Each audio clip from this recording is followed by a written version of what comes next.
surprised if CR4ZY can take this series. Again, it's going to come down to a small amount of factors. Certainly clutching ability for the Ukrainian side, and Sensei obviously being very consistent with the AWP. Yeah, I think Sensei is going to be the main sort of boss, if you will, for the Aves side. But I do also agree with you on that respect. Like, I can see a way in which Aves will be able to take, you know, not this map, but the following Vertigo and Nuke maps for me. Like, you know, it feels like that's probably going to be their bread and butter when it comes to this series. They've taken maps against CR4ZY on those two, and I think they'll be able to do it again right here. It definitely feels like an Aves opportunity to take the wins and move forward to the playoffs. It's our first match of the 2-2 group of our final day of Swiss stage, as we see the pistol round get things started between Avez and CR4ZY. Avez over on the CT start. We've got the fuse kit and a double flash for Bialy. Utility out for Nora, so a pretty a heavy sort of utility setup for the Avez camp. Meanwhile, utility for Psycho. I think he dropped a first flash down towards the banana position. Smokes and flashes coming in very early. It's face up from Kyler as he gets 2 opening kills. Tag to AHP. His teammate's going to continue facing forward. They've gained a 5-on-3, now making it 4-on-3 to the favor of the CT side.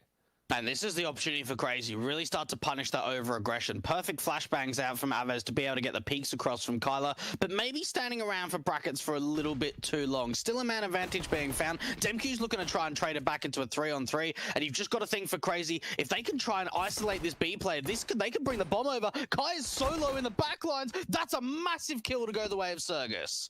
That's a 3-on-3 with a bomb plant that can be secured. The P2K of Norot trying to see if he can try and take down Psycho, but he gets dropped in the end. So CR4ZY recovering from the early couple of picks now. A 3-on-2 post plant. Sergiz and Psycho are low, and you can see that that's going to be reflected in their sort of game plan here and where they're going to play passive on the site. Wrap around some Demq going to be the main man to watch out the cross. No smoke for the cross for the CT side. They've got the kit on Kyler. Now Marcos getting tagged up and taken down. All left to Kyler as the last player left alive.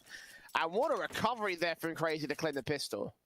Yeah, look, it certainly was. Avez made a few mistakes there and getting a little bit too aggressive. I think they should have just fallen back to the site and hold on to that 5-on-3. Like, that's a massive couple of man advantages to work with. And they were a little bit too over-eager to try and find those frags. And we saw CR4ZY just punishing them, realizing the fact, hang on a minute, there's been so much presence here towards brackets. Let's just see if we can open up B. Kai gets taken down. They bring that bomb across. They get some really nice picks off with the Glocks. That's a beautiful round from CR4ZY. A fantastic recovery and a great one to see on their own map pick. Mac 10's in, Kyler set to the cross, trying to do some damage to Demq. One of these scouts in play. Good shot onto the man, takes him down. Lands attack on Psycho as well. Might set up these pistols on the bomb site for success, and indeed, Marcos shall find a kill, but Sensei and Sergiz chime right back. They can grab the bomb that was dropped in Arch, rotate it through shore, get a plant down, but Norot still gets toxic, so not as easy as you might expect, especially with the backstabs continuing to come through. Avez looking to claim a return recovery force buy off the back of the pistol. A 3-on-2, the bomb can be secured into the side. This is a retake that's winnable for Avez. So much tag damage is done. Sergus on 21 points of health, and even Sensei tagged up to about half HP. Avez just setting themselves up for the retake. They'll know how much damage they've been able to do, all coming in from different angles, Jay, to try and get this retake on. Eagle up for Kai. Sergiz hiding back behind Graveyard, spray through, does some damage, not able to get any kills. Flashes come forward and he bursts up towards the apartment's play. The Khalil turns around the Sensei, but Norot trades it back and it's all left to Sergiz. Way too close. Does find himself an exit kill. Norot, no time. He's got no time. And CR4ZY will just clutch it. They lose all 5 players though, so Avez can be happy with the damage they did. And CR4ZY did a really great job there of just not really peeking. We just saw the player in towards the site and the player towards Graveyard, only peeking when necessary. It wasn't overextensions, it wasn't wide swings coming out for the T side. And what that meant is they were just buying themselves so much time, realizing the fact that a lot of force buys in that second round, you often don't have a kit because obviously you want to try and get that extra bit of utility or that extra bit of Kevlar through, and it's a big cost to go for that kit. Avez did a very good job of isolating those kills, but just not enough to be able to get the round back in their favor. A 2-0 start coming out for CR4ZY, and there's a bit of contention so far in the early stages of Inferno. A couple of mistakes coming out from Avez, though. You saw the body block on that smoke will leave a gap into the mid position. There's a little bit more of an advanced angle from Kyler, but he's still going to be an open position. He could end up falling down pretty easy. Smokes up Bialy, tapping through with the Deagle. There alongside Kyler towards the coffins area. Kyler finally swings in from mid, takes out one, does damage to the second, but doesn't end up with a 5-on-3. Trades back to a 4-on-4 for Crazy. Minute to the clock, and they're still leaning in towards this speed play. Flashes do come over, both players are blind. Kai does manage to get some vision, get some taps up, unable to get the kills. Bialy does turn it back to Emons though. As they secure the site, they drive him away, and they're going to have to hunt for a retake here on CT side. Another expensive round coming out for the Crazy side. Couple of players going down. Still the AK and the pistol for Marcos, but the AK being dealt with means that Marcos can save onto this P250. There's not really much that he can do with it. And Crazy going 3-0 up on the T side. And I'm keen to sort of see when we see a bit of aggression coming out from Crazy. They're one of these teams on the T side that are a relatively slow and methodical defaulted team, but every now and then they'd like to try and run something a little bit quicker on the T side and change up the pace. And Marcos just seeing if he could find a rifle or a pistol towards the end of the round, but it's not going to happen. Crazy. I don't want to say that they're looking solid at the moment. They've certainly had a lot of contest in these last few rounds. I'll be waiting to sort of see this first gun round and how it pans out.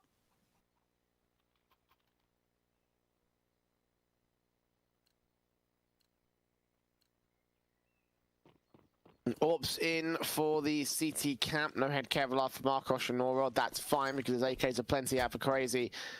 And again, the damage being done has forced the buy to go pretty low to get the first rifles sets out for Crazy. Passive defaults coming in as a result here, just currently set towards the mid and second mid areas. Very tentative with their face and aggression here. No apartments control, no major banana sort of setup. The MQ will start peeking in from the bedroom, but you can see nobody's there to take contact. Bialy, the closest player out of the quad position. The Surgers will catch Kite to kick things off, at least to open up the round out towards banana. I think that was straight spam through smoke coming out from the AK, so that's an unbelievable duel to go the way of Crazy. And from here, Aves need to make a play. They need to be able to start to get aggressive, find some sort of man advantage back. Now, they've taken the bottom banana control and now rotated, or at least thinking about rotating Kyler off of B. He's going to stay around, meaning there's only 2 players at this A bomb side. Utility has been fantastic. Flashbangs blinding off so many players on this CT side. Toxic swinging in the back to take out Marcos, next leaving it all to Kyler in a 1-on-5. Smoke down, spray through, does catch his man, grab that AK and try to fall out of dodge because Aves are out of the round. Solid execution from Crazy there. Just finding all the right angles at the right time, peeking into the right positions, and, you know, Aves are kind of caught flat-footed on that defense. Backs turned and everything out to the necessary entrances towards the apartments especially. The 3-0 start goes the way of the Crazy cap. Toxic getting Kyler there to close out a 4th for the T-side board. Orp and 3 AK-47s remaining in play, of course, for this T-side. And that's going to be a positive here for Crazy. They've kind of struggled to build the economy. And now with their first confident round on the board, they can start to get some cash in the bank. That looks really good. That was timed incredibly well. We saw just great swings, great utility usage, the smokes. The flashes are probably the most important element of that execution. So many players blind of, especially Bialy towards top porch. And from there, Crazy, they swing out from boiler, they swing out from brackets, and also through the apartments. Very, very strong gun round. One of the best rounds we've seen from them yet. But they've got to make sure that even though they're 4-0 up, Jay, that they're getting a hold on the economy. Now, you've just mentioned it, that they've been able to build it up. They need to continue that to just keep a strong T-side ahead of them. Continue a round like this. Don't lose too many players, especially with the fact that you know you're going to be up against another eco.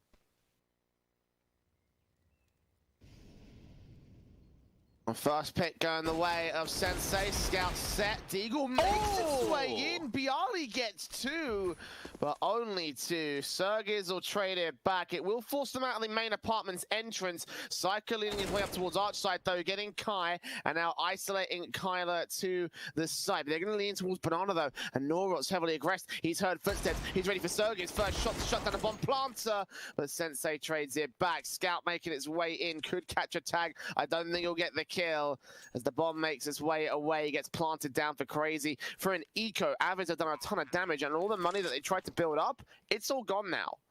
Yeah, it is. Kyler could just save onto this AK. There's no real reason for him to go to for the retake. Like, he's got no kit, he's got no utility, no Kevlar or anything. So, look, save onto the AK, bring it into the following. That's an excellent excellent round from Avez. They do so much damage. And especially in a round like that for CR4ZY, they're going to be kicking themselves. You should never be losing 3 players, especially with the fact that it's really Bialy that does so much work. He gets a couple of kills just with the straight deagle spam. And then even for Narop, we see the AWP baiting out for the trade. And CR4ZY only coming out with 2 players alive, but they have been able to put up a very solid performance in terms of rounds. 5-0 up for the Ukrainians. And this is the turning point, I think, for Avez. Get that AWP out into Marcos, get him fired up, and just play with a bit of confidence, because it's certainly showing that Avez having contention, but at the same time, it's normally the end round where it starts to crumble for the Poles.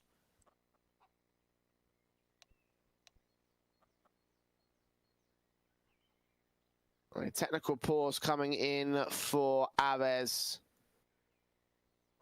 Small internet loss issues over on, I think, Kyler's part? No. Marcos is the man that's gone down. Okay, so kind of work on that very quickly, just sort of get that reset and getting the Avez side back into the round. Obviously, you know, needs to hold a decent level of contention with all 5 players, because we've got a rifle set coming through. AK saved and enough money to go for a buyback.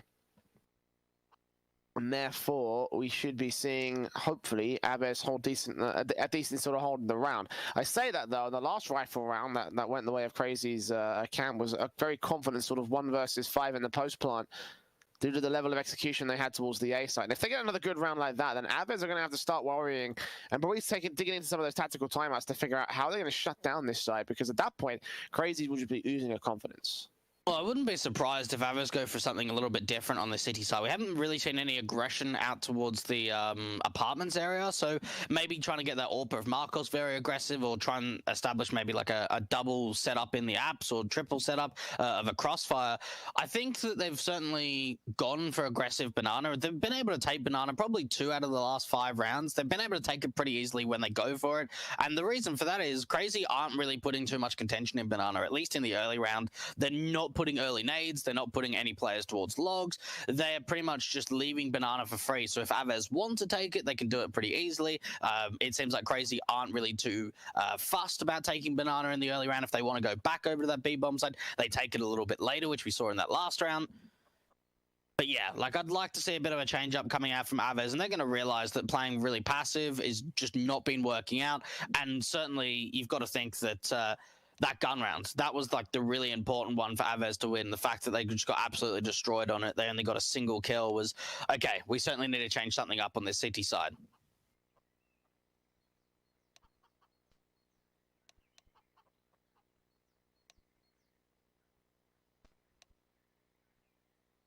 Haven't found the best of chances to change the pace as of right now. Obviously, in tech pause scenario, they're going to get these technical issues resolved on Marcos's part. He's back in server, but another player is disconnected, so I'm not sure what the current issues are right now for the Avez side. Either way,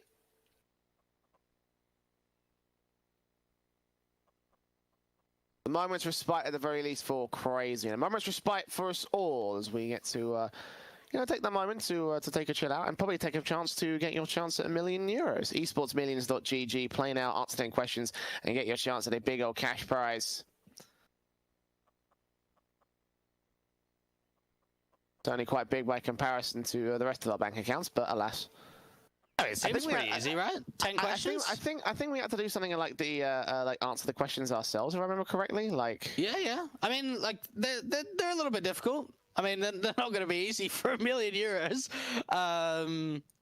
But yeah, like, you know, if you put your brains to the test, you know, you bring up your HLTV, you know, you look at the stats, and you can give yourself a good run. And I'm pretty sure they do it every 9 to 5 cup too, Jay. So, wow, you've got really 4 chances. So it really could be €4 million. Yeah, I don't know if it quite works like that, but imagine someone getting that good to get all 4. At that point, mate, you're going to become my best friend.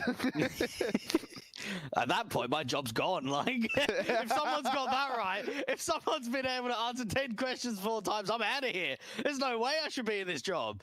But no, like, Calacaster, yeah. And maybe that's what Kai's doing.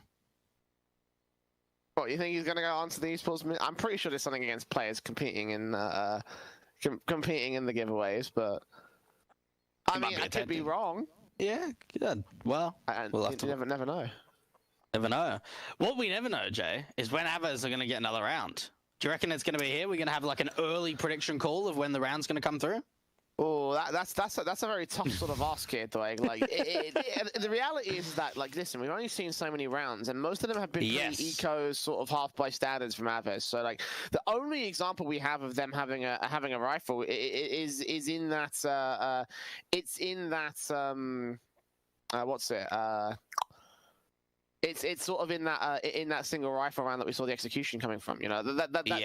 That's right? it. Crazy have shown that they have that confidence when it comes to the A side. Maybe B side might be a bit of a different change up, but like we haven't seen much from Aves that will show that hey, they'll be able to contest and sort of throw off the crazy hit. You know.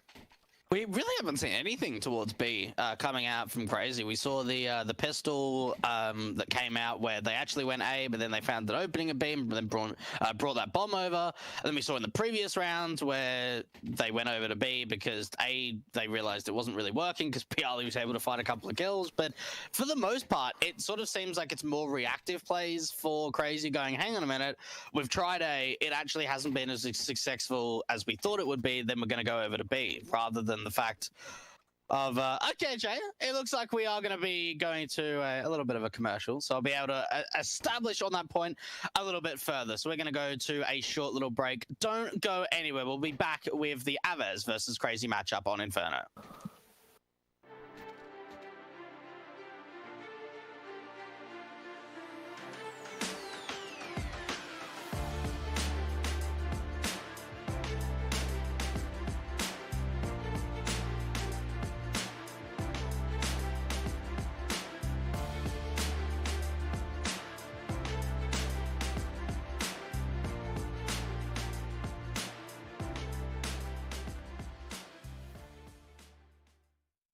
Initialize booting.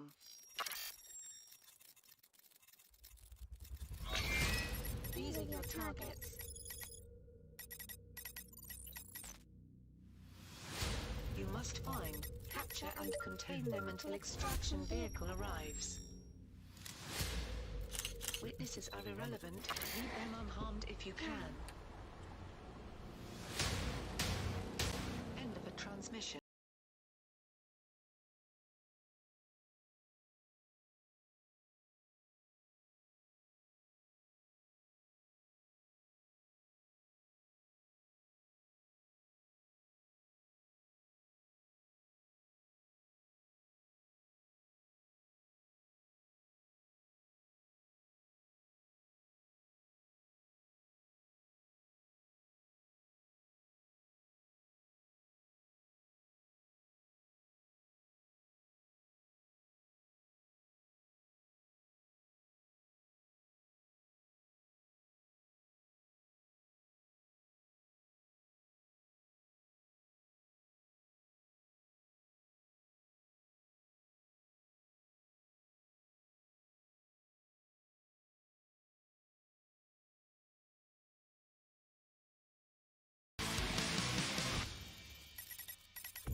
System online.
Well, the complexion of this match just changed. Some internet issues on the part of Kai as we tried to work through those during the course of the break. The decision was made from Avez to sub in their coach, Bogdan, playing in place of Kai. Well, that's not an encouraging sign here for Avez. Yeah, certainly not, because it's not the NA legend of Bogdan. It's actually the Polish Bogdans. But yeah, look, I mean, it makes it tough. It really does, because you're now going into this. Yeah, look, it's always a little bit easier with your coach in terms of the tactics, because the coach is going to know exactly the set pieces, and he's going to know the timings and the rotations and things like that. But it's the mechanical aim that sometimes can be let down. And I think that's something that we're going to be seeing in the next matchup too, with Singularity, with having their coach also standing in. So we've seen it a few times over the course of 9 to 5. Not the best of circumstances, though, coming out for Avez in this matchup. And he's back. This always happens to us, Jay.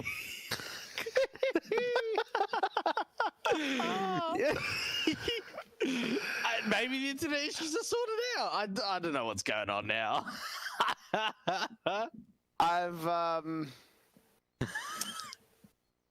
By Bogdan, I mean, like, he was like, right, this is my chance, boys. This is my time to really show up. And he's like in here for like 15 seconds. And he's like, no, it's all right. Kai's back now. That was my chance. Well, this will take a minute or two to obviously get resolved due to the fact that we had the money set up for Bogdan, and now we've got to get the money set back up for Kai.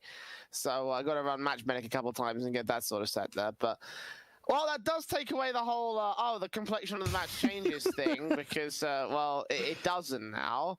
At least assuming Kai's completely set and ready to go, It could be Kai's younger brother. No, I mean, yeah, no. It seems like it's all sorted out now. And Bialy, I'm pretty sure he's got a new Avez picture as well, which is nice, because I know for quite some time on this Avez camp, he was still rocking like the VP picture on HLTV. So it's been updated. He's looking pretty fresh in the jersey.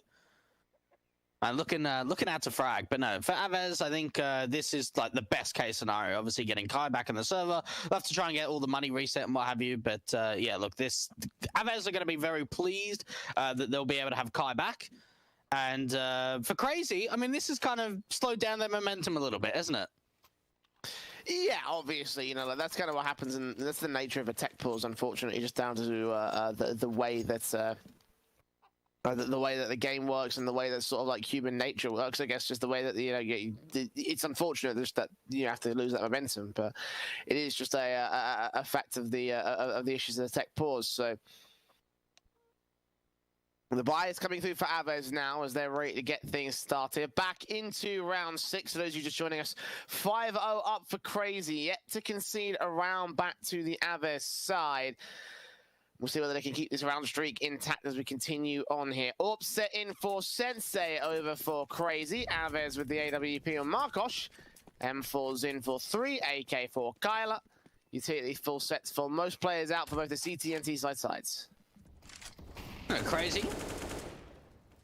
Not really too much contention coming out in the early gun round in round 6.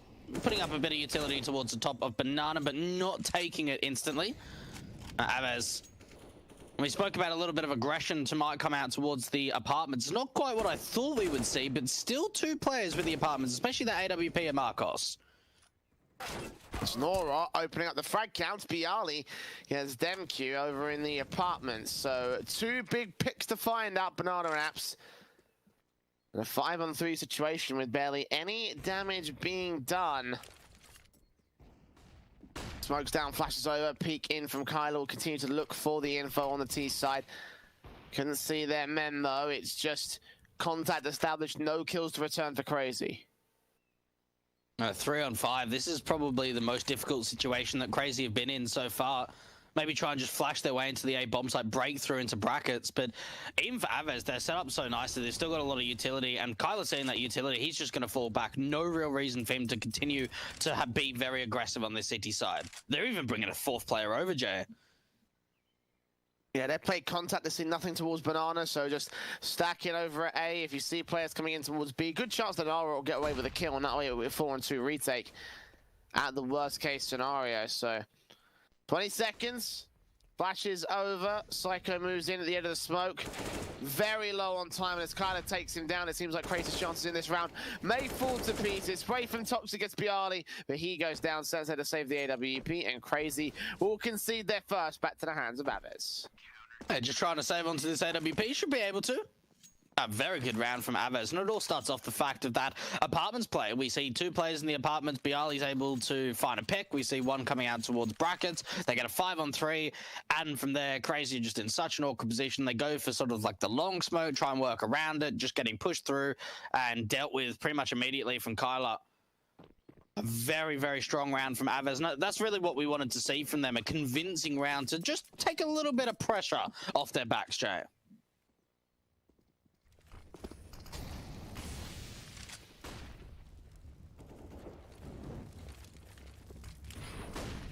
Yeah, south towards the utility, set up towards the banana position. Crazy going to try and strike back with heavy aggression. It's nade Zong, going to try and force Noro out of angle, and he just takes them back. Good nade to return from him and Co. CR4ZY and Psycho tanking 2 HE straight to the face. 17 and 13 points of health respectively.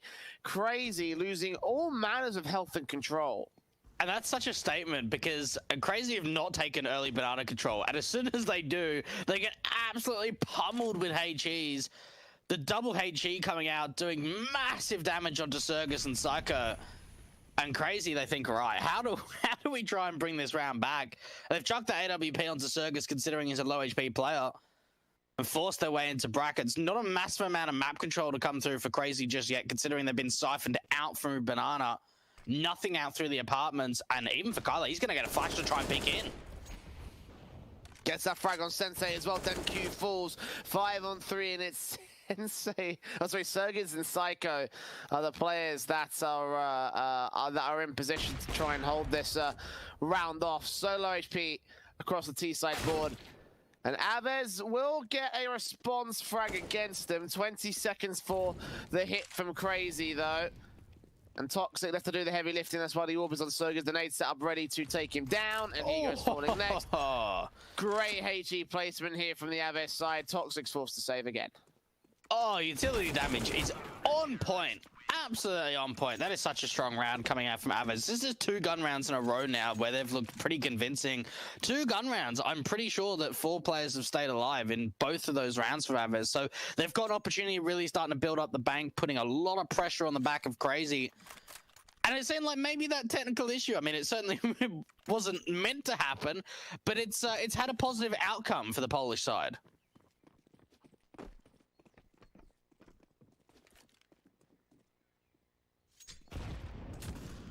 Again. Further great nades coming in from the mid position as well. DemQ on 42 points of health.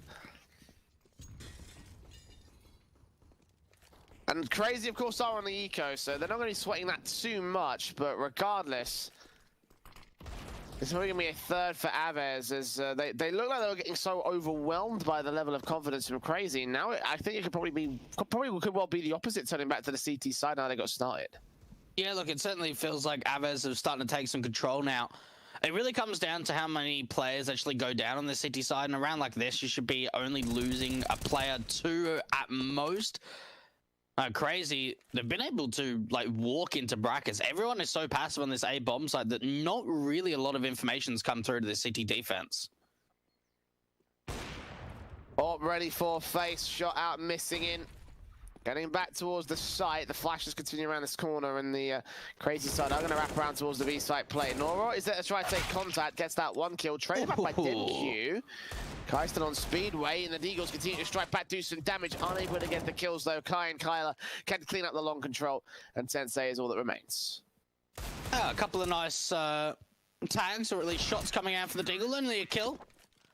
And no more will be found, though, for the Crazy lineups. Avez, again, keeping a lot of players alive, 4 players up.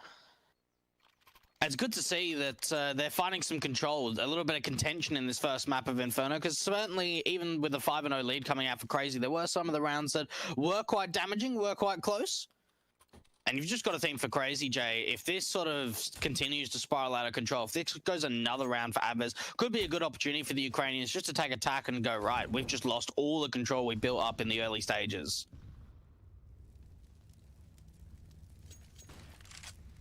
So back a number of big rounds and big frags here for the crazy side.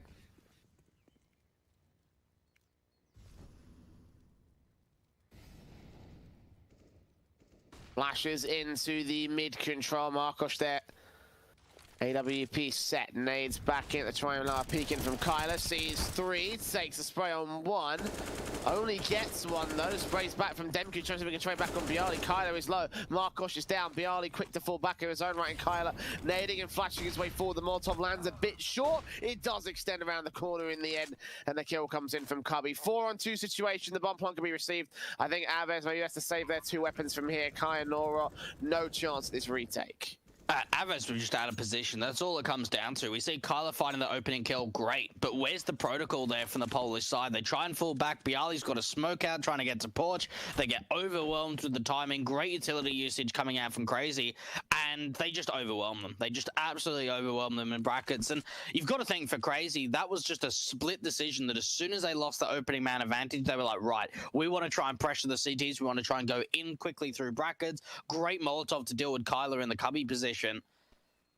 And Avez, after what looked to be a fantastic start in finding that opening kill, fell to a complete disaster on that CT side. Trades coming in thick and fast, and great control has been held. Crazy back in the game. Back with a momentum swing to their favor. Of course, the rebuy will come back from Avez, though, so they've got to get past at least this hurdle to get themselves into the half sort of victory area. No AWP for this side either. The money's still building back for Crazy. Obviously, they lost a mountain of money when it came to the investments. Ooh. Oh, look at the nades. Down oh my goodness. Again. The Molotov burning. Sergis is going to go down first. Crazy caught up in Banana, and Avez are going to win the opening fight without even taking a face in contact. Now, if I'm Crazy, I am never taking Banana early rounds, because every time they've tried to take Banana in the early round, they have just been siphoned off with utility. Sergis takes so much damage from the HE, the follow-up incendiary, they don't get that smoke down in time, and it's just getting out of hand how much utility damage Avez are able to get away with.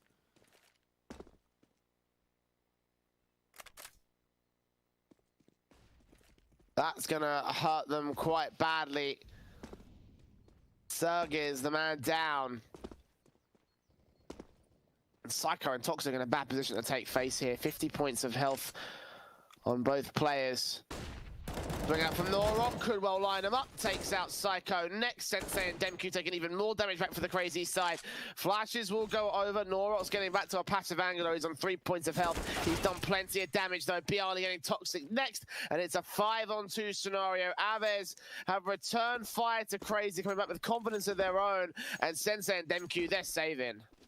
And Avez, in a really good standpoint on this CT side, they've found a massive weakness in Crazy. Now, certainly Crazy haven't gone for early Nana in too many of the rounds, but when they have, in the couple we've seen from them, they've just been destroyed. There has been so much utility damage, and it hasn't been a counter. So maybe if like there was like 100 HP done of damage to the T side, you might say, okay, if they do it to the City side, then it's an even playing field. The thing is though, Jay, they're not. They're not doing that return damage that we'd like to see from them. So for Avez, they can just continuously put pressure on Banana, put early nades down, early rush nades every single round, take Banana control. The thing that they really need to work on the most, if they want to be able to sort of get a lead going into this second half, or at least put up a bit more contention, they need to work on their brackets takes. They need to work on the defensive hold to A, because it seems like it's a strong point for Avez at B, but it's also a strong point for Crazy towards brackets.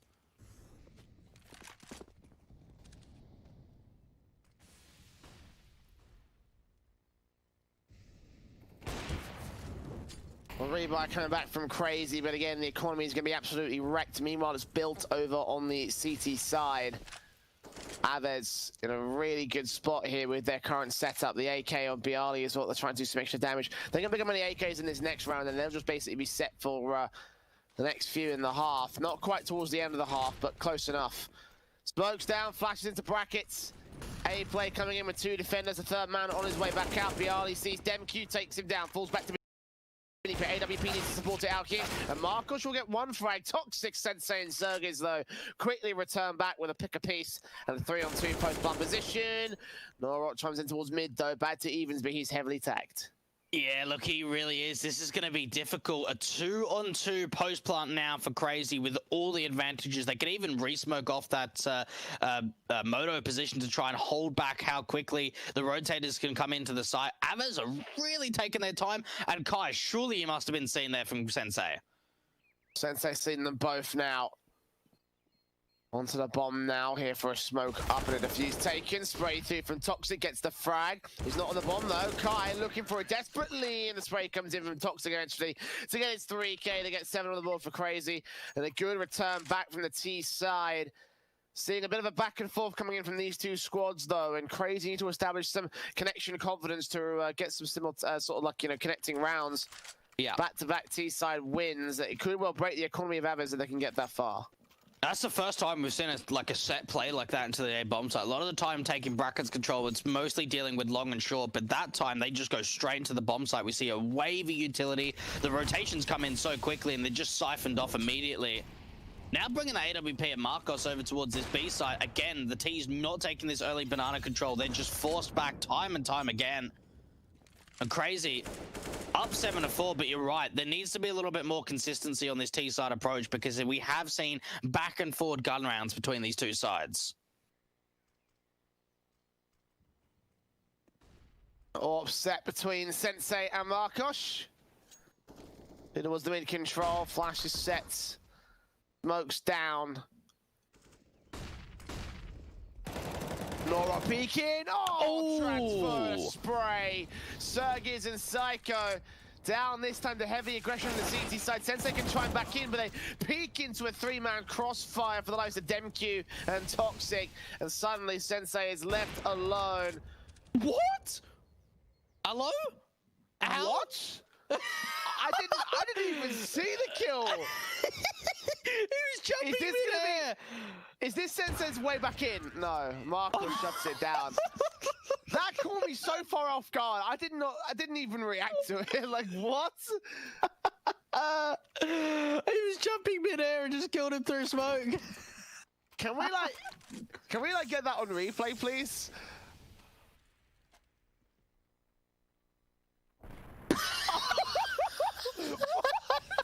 What? It just makes no sense. I don't know. Like, what do you even say against that? Like, it just makes no sense. What? What? That doesn't make any sense. That should not happen in Counter-Strike. Wow, I mean, like, it's damage done at the end of the day for the Crazy side, but they don't get away with the round victory. Avers, that's probably caught them a little bit off guard too. They don't know how that happened. Well, one to add to the frag movie. DemQ, Kyler trading frags back and forth. Marcos from Hot Toxic. Sensei trying to hold some man advantage, but now Marcos is striking back with an AWP play of his own. It is turned back by Naro in the end. 2 players alive for Avers, 6 to the board of the CT side. And finally, we've seen the end of that streak of sort of back and forward rounds, a couple in the row now for Avers, and it all really comes down to Marcos on the side, finding so many AWP picks, holding on a great contention, allowing his teammates to rotate in and defend out from that short position. Crazy. Going into round 14, just going to eco, not going to force buy this. They realize the fact they don't have a great amount of money. They'll be able to get a buy round going into the last round of the half. And you've got to think for Avers, this is like the perfect opportunity to tie up a scoreline and potentially go 8-7 up and get a lead going into that second half. Eco pistols out for Crazy. Basic bursts up and the T's are held back passive into the mid in the apartments area.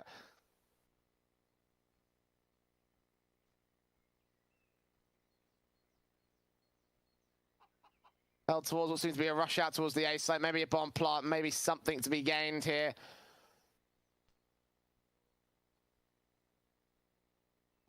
Orb ready, face up, Kyler gets that kill, Bialy doubles up. And Psycho and Toxic now both down. 2 players left standing, and the T side get absolutely decimated here on this eco. Avez with a simple 7th. Rifle staying in for all 5 players. Looking very good. Especially Kyler, player we talk about in the pregame a little bit of that he's having a fantastic tournament so far. He's been very impressive for this Avez side. 17-8, been able to sort of be that long player a lot of the time, helping out in terms of utility, helping out with sprays. He's doing a very great job on the defensive holds towards that A bomb side from Avez. Now, going into round 15, Ave's actually going to place 3 players towards the top of Banana to work with this anti-rush. The nades again, really? Jay!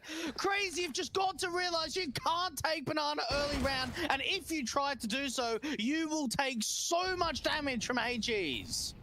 The first time is fair. The second time was a bit, you know, unreasonable. The third time rushing up Banana for Crazy in this half. I've got nothing. I've got nothing to say to that.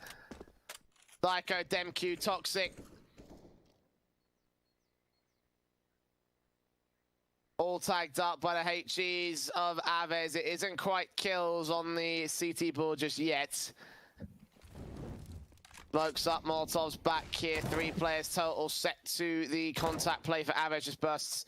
Continuing to try to find the common pre-fire angles. No kills as of right now, but Circles will go up his life, and Norok doubles up. Tries to make it a 3K.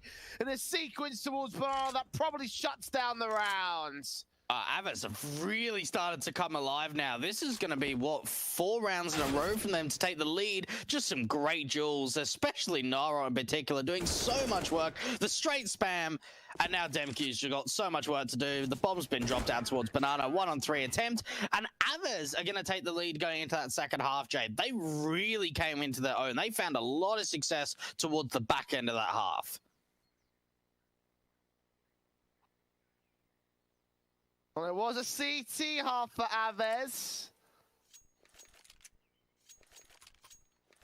There's one half you'd expect them to do well on, it is the CT side. Crazy's confidence has slipped past them though a little bit. It hasn't looked 100%. On the offensive side, maybe their CT side look a little bit better for them. Again, statistically, it is the better half. But 8-7 is as close as you can get. And if Avers can take this first map away from them, then Crazy have reason to be concerned. Been a lot closer than their previous outing on it. Nades up. Crazy. Having 4 players on the A site contact. B aggression coming in towards apartments. This actually could catch them off guard. It could well find the info and the kills they need to a 5-on-3 retake. There's no way they know Toxic here is. There's no way. Oh, Kyler just spotted him. That's insane from Kyler. And he absolutely destroys him. That could have been the biggest of backstabs to try and rotate them into Banana. And now the Julies from Psycho try and come out. He's ready. He's waiting. The boost up might try catch him off guard, but he has an inkling of where they're playing at. Kyler getting shouts towards mid by Sensei. Rotations are thick and fast from Crazy. Second player going to go ahead and try and join them towards the B site play. 2-2 split as Aves make their way away. Still setting the default. P2K finally has a contact on the bridge area. Bialy falls back to a 4-on-4. There's another player aggressive, though, on this CD side of DemQ. Very unorthodox round coming out for Crazy. Unfortunately, though, with so much aggression out towards A, it means that Psycho's alone at B. So if he gets taken down, they'll get overwhelmed to be able to get a free bomb plan at B. Doolies, tap up, gets the kill, tries to transfer back to the second and gets so much damage done to Kyler. 3-on-3, he's low. They had a HE, it'll be well placed to try and put that back towards the back line, but as it stands, they've got to just take the straight up duels. No kits in for the CT side. I don't think they bought any either. Narok facing in towards the CT cross. 2 players coming in construction. DemQ, the 3rd man out from Banana, gets that headshot. Straight clinical execution. Markosh in the back line. I don't think he's been seen, but they've got an inkling of where he is. And DemQ gets that 2nd kill. It's Sensei to close out Kyler and get the retake together for Crazy. That was just a very, very strange pistol round from both sides. We saw just a hyper aggression from Crazy, trying to get us deep in towards, like, almost T-spawn at one stage, getting very deep down through mid. And, well, from there, Aves are forced into a really difficult position. They find the opening kill, they try and go back towards mid, they get punished for it, so they have to go back to Banana, deal with the Julies, 3-on-3 post plan, and just some ridiculous shots. Some really great shots being hit from Crazy to retake the side. Now, it is going to be a force buy coming out from Avez, and they get away with 3 AKs and a couple of Deagles. Well, this is the T-sided economy for you, Jay.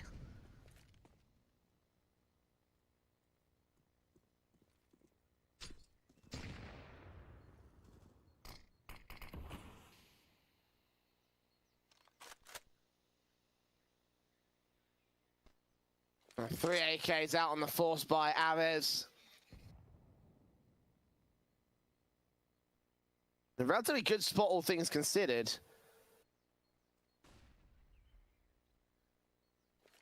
Two Deagles set alongside them. The M4 still on the majority of players out here, and Sensei will take that chance on the boost spot. Takes out Kyler. Burst round from Demq, gets a secondary kill. Sensei refaces from the short position as opposed to the balcony boost. And all 3 AKs get ripped apart on first contact here. Kai and Bialy don't have any Kevlar. They can recover those AKs, but they're probably set to fall to crazy.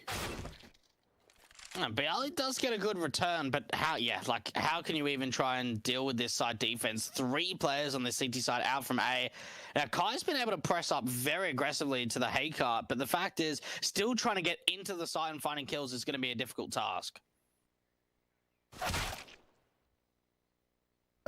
Toxic. Doubling up nice and easy for the CT side. CR4ZY have a lead. Once again in full control here on their map pick.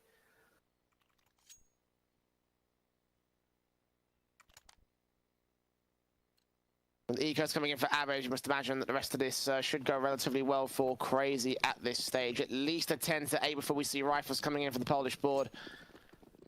Setting themselves up for what seems to be a flash in towards Banana. Maybe a couple of decent frags to be found. The nades come back and Incendiary's out, so CR4ZY trying to give a little bit of a taste of their own medicine to the Avez side, but trying to get over one pretty easy. Of course, standard stuff for the AKs, SMGs. 2 picks for Psycho. Surgers at a HG. Sensei that follow up with a final kill. Nice and easy, nice and efficient. And now Aves are up for a buy. And CR4ZY are looking really confident on the CT side. You can see the aggression has come out on a consistent basis, and it shows that for CR4ZY, they're not afraid to try and go for these aggressive gunfights. They're not afraid to try and put pressure onto their opponents. So you might not see it going into the gun rounds, but especially against that Eco, it was very aggressive down towards mid and down through Banana.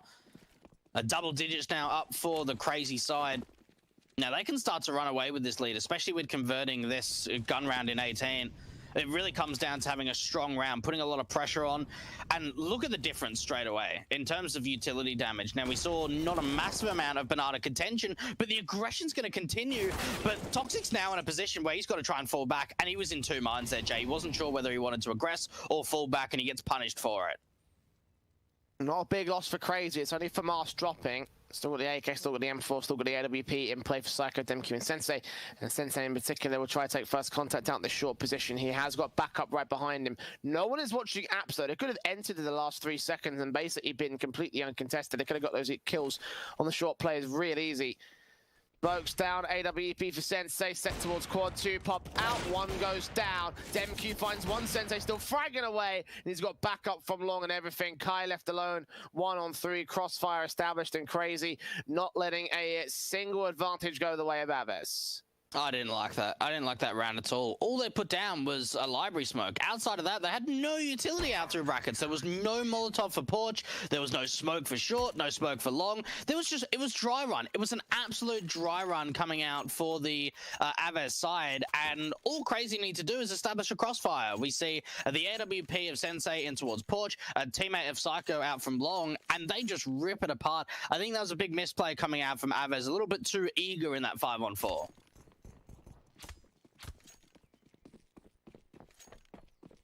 A little bit more disciplined here for the Aves side. Way back in. Obvi battle. Obvi scout battle in particular. Kylie getting the headshot on Sensei, kicking things off at least for a T-side response, but they have lost the opening kill. It's just basic pistols out, Deagles and a half by, AK and for Psycho. We'll deal with that Banana aggression.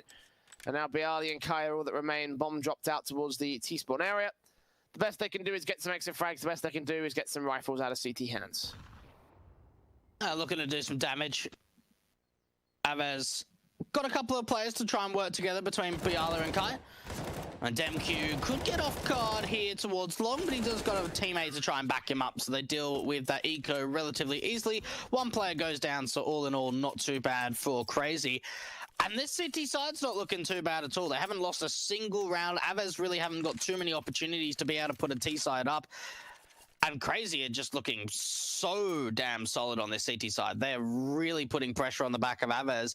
And you look at the scoreline at 12-8, and you think if there's any chance to strike, if they want to establish a comeback from the Polish side, it's got to be right here, right now.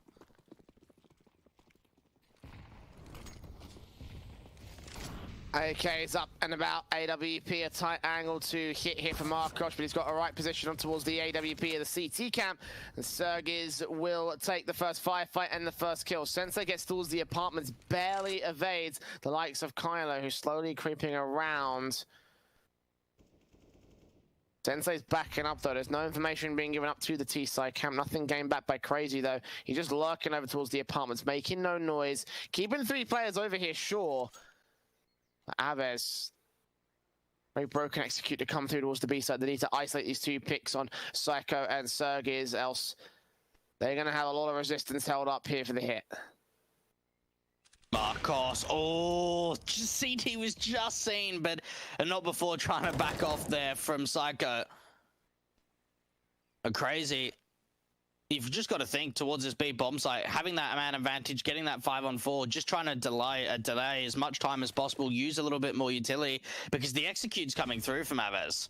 It's a fake. They're going back to A. They're going to be running into a stack. 3 players set for to take down. 30 seconds. Avez making their way around towards the short position. Toxic going to wait for a flashbang to get him in. 2 players blind. He catches one with a spray. Norok can trade it. Sensei has his back though. 4-on-2, making it 1. Bomb drop to the side. This is round over. Markosh left the floor to Sensei. 3K to his name. His AWPing has been as consistent as we expected to be. 20 kills so far in this game. Not quite top frag, and that honor goes to Kyler on the T side. But definitely top of his team here. Yeah, certainly showing up on the City side. He wasn't having the massive amount of impact on T, but yeah, like across this map so far, he's been very, very consistent. And I'm kind of surprised we haven't seen tactical pauses coming out from Avez. Like, they've really just been shut down in the second half. They're going into an eco, going fast up towards Banana. Is there any anti-rush utility to come out from the CR4ZY side? There is, but it seems like more damage has been done to the CT defense, but a great spam to come out. Great spray transfer from CR4ZY, and that bomb is dropped in CT control. And there's very little that Avez could hold in this one. The basic pistols have lack of Kevlar, lack of firepower against the rifle basis. The spray from CR4ZY has been good. The HP has been heavily tagged here by the CR4ZY, or by the Avez side, but I don't know if they can capitalize on all these kills. They may be able to take down some of the low players, especially CR4ZY and Psycho, who are facing in here towards the Banana position. Look at these 4 players rotating out. I guess they've got the bomb, so it doesn't make, you know, that little sense. Bialy, Kyler, forced back, scout shots continuing to come through, hoping to land some sort of kills. Oh, DemQ. He just got a wallbang headshot to continue the fantastic AWP shooting as well from CR4ZY. Last player left is Kyler, scouting a 1-on-5. This round is 14 for CT side. Kyler's just seeing if he can get a lucky kill here or there. DemQ still trying to go for the spams through this broken wall. And Kyler just working on the mist of this smoke. Does find 1, but no more than that. A 14th round now up for the CR4ZY camp.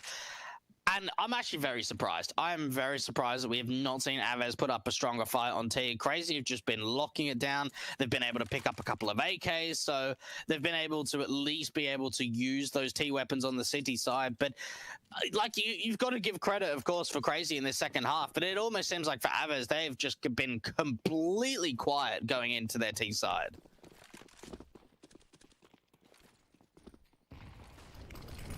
Yeah, they need to get something going real quick, else they're going to be out of this game. CR4ZY's 2 HP, and the AK back here to respond for Psycho. Does get traded by Kai. Fast hit in towards the B site, and they've taken full control of this. Bomb plant can be secured, and CR4ZY are probably left to save for the first time in this half. They're left with suppression and an opportunity for Avez to get back in. And just rush B. That's all that Avez go for. Just see some really great entries from Kai. Gets a couple of kills. But one thing I've certainly noticed from the Crazy Camp is that they haven't been able to do that utility damage down towards Banana like Avez were doing in that first half. It normally seems like it's the other way. Even in that eco in the previous round, Jay, we saw a lot of damage from HEs from Avez to Crazy rather than Crazy to Avez. Very strong round up for the Polish side, keeping 4 players alive, and for the CT members, they're just trying to look for exit kills.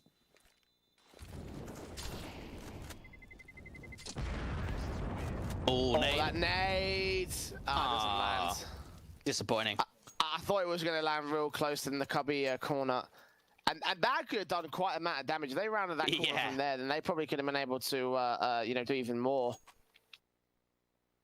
But alas, can't have everything in the world. Aves will just be happy to take the round, I think, at this stage. Crazy. Able to get away with just some damage, no kills. Way back in for the Poles, though. This will be the start of things to come, unless the CTs get rolling early on. They've found that opening kill. Double orb set up ready and raring to receive as well. 2 players standing, and Aves, as quick as they won that last round, have been picked apart in this one. Crazy, straight aggression towards mid, and Aves, they're caught so far off guard. Yeah, they really are. We see just a bit of utility down towards the bottom of mid. We see Demq getting very far pressed up, even trying to look for a little bit more. Toxic's going to be able to secure the round. No one goes down from Crazy, and they didn't even need that double orb setup. We only saw 1 kill going the way of one of the AWPers.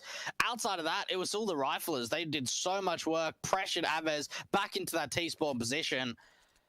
What a response. What an instant response to come out for Crazy. Like, it's always nice when you lose a gun round to be able to follow up with your own, but the fact that no one goes down is just like such a slap in the face for Aves.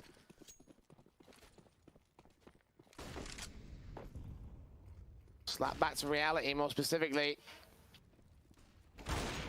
Map point for Crazy. Sensei's not missing. Can't even get the good shot off on him. He's got himself a frag already in this round, but Kyler just turned it around. The frag back, 2 players standing towards each bomb site. Crossfire set towards the long apartments position in particular. When I get down through Boiler for Toxic, he's making his way all the way out. Got a lot of brackets control him. In theory, Avis can just walk straight through from short into the site. Oh, that's a good response, though, coming out from Toxic, and now it's a 4-on-3. Now, Aves have got the chance to be able to regain that bomb control, but look at the aggression coming out from Psycho. He can spot out this bomb, Jay. I think you may have already seen it. Got Toxic held back towards Bridge. Demq will fall. Markosh falls back in trade. 2-on-2 as Sergiz gets Kyler. Psycho drops. He knows exactly where that bomb is as well. Do they know where the last of Bialy is held at? Well, for Sergiz, it won't matter. He'll get towards second mid. Now try and contest on this bomb. Will he hear the footsteps of the last man of the T side? Facing up. Sergiz getting towards some hard cover. Facing in the apartments. He's got the right read on this. All down to timing and shot placement. Looking in the right places at the right time. Will he catch Bialy? No, he won't. He'll hear the drop, though. He knows what's going on. So close. He knows go misses. And gives Bialy the chance to keep his teammates alive. Oh, why didn't he just scope? I mean, he had the time to. I suppose that he thought so close quarters, he'll just go for the no-scope. Oh, that's a bit unfortunate. And, like, for Bialy, there was probably no chance he wins that round. Considering the fact that, first of all, the read is there from the city side. He's in a really great position of Sergiz. And then Bialy just makes noise picking up that bomb. It's just instant information. That is a massive, massive clutch to come out from Bialy. And probably a round they shouldn't have been able to win.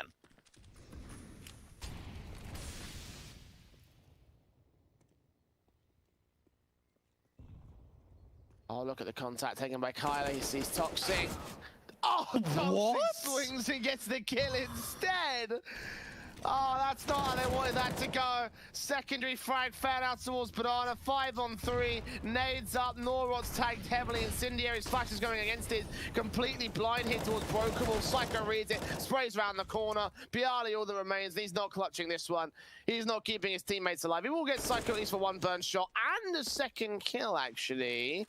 Hold the phone. 1-on-3. Bomb plant towards B side. This should be a retake that works well for Crazy, but I wouldn't put the clutch out of Bialy's hands just yet. And we've seen him clutch time and time again in 9 to 5-3. He's been probably one of the biggest clutches for the Avez camp and comes up when necessary. We saw him clutch out that 1-on-1 in the previous round. This is a little bit more difficult. A 1-on-3, no utility to work with on the post plant. And if he aggresses out through CT, he should get spotted out, turns it into... Oh, into the 1-on-1! Behind gonna win it! 11 rounds up for Avez! A 1-on-4 for the veteran! Avez have somehow made that work! Bialy! How has he done that, Jay? They isolated so many 1-on-1 aim duels. 2 rounds in a row, he's the last player standing. And this sequence was absolutely ridiculous. 4 kills for Bialy. I am in disbelief at the level of tenacity held by this guy and by Avez at this stage. 11 to the board, keeping themselves in the fight for map 1. And out to the apartments, the polls will play. Mac 10 Inferno, so it's not the best of buys. But it is a chance and a start now for the T side. M4 set to the crossfire. Smoke down towards the library position and out from the side. Demq toxic hold the crossfire. Kai gets one frag. Demq comes up with a secondary pick. Bialy out the gate. Now got to be the main damage dealer alongside Markosh here. Spray through towards site, completely blinded up by smokes. They know they've made their way in. They know that they've got a player in pit. They know they've got a player out of the balcony area. And Markosh towards this short position. Might try buy a frag back out towards long. Will spray through, but they've got them suppressed. They've got all the info they need. Markosh close. Bialy falls. And Markosh 9 HP, not going to last much longer. Off the back of that clutch, they could not connect their 12. 16-11 for CR4ZY, going to take map number 1. And we go to a break, see whether they can take a map number 2. It's Vertigo after this short one. Do not go anywhere.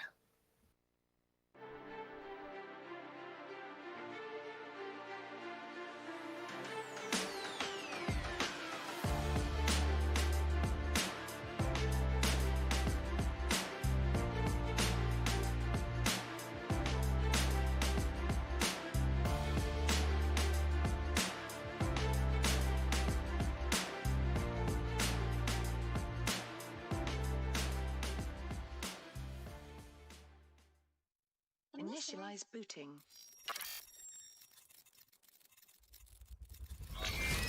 These are your targets. You must find, capture and contain them until extraction vehicle arrives. Witnesses are irrelevant. Leave them unharmed if you can. End of a transmission.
system online.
A stunning opening map that just went the way of CR4ZY over on their opening map pick over in Inferno.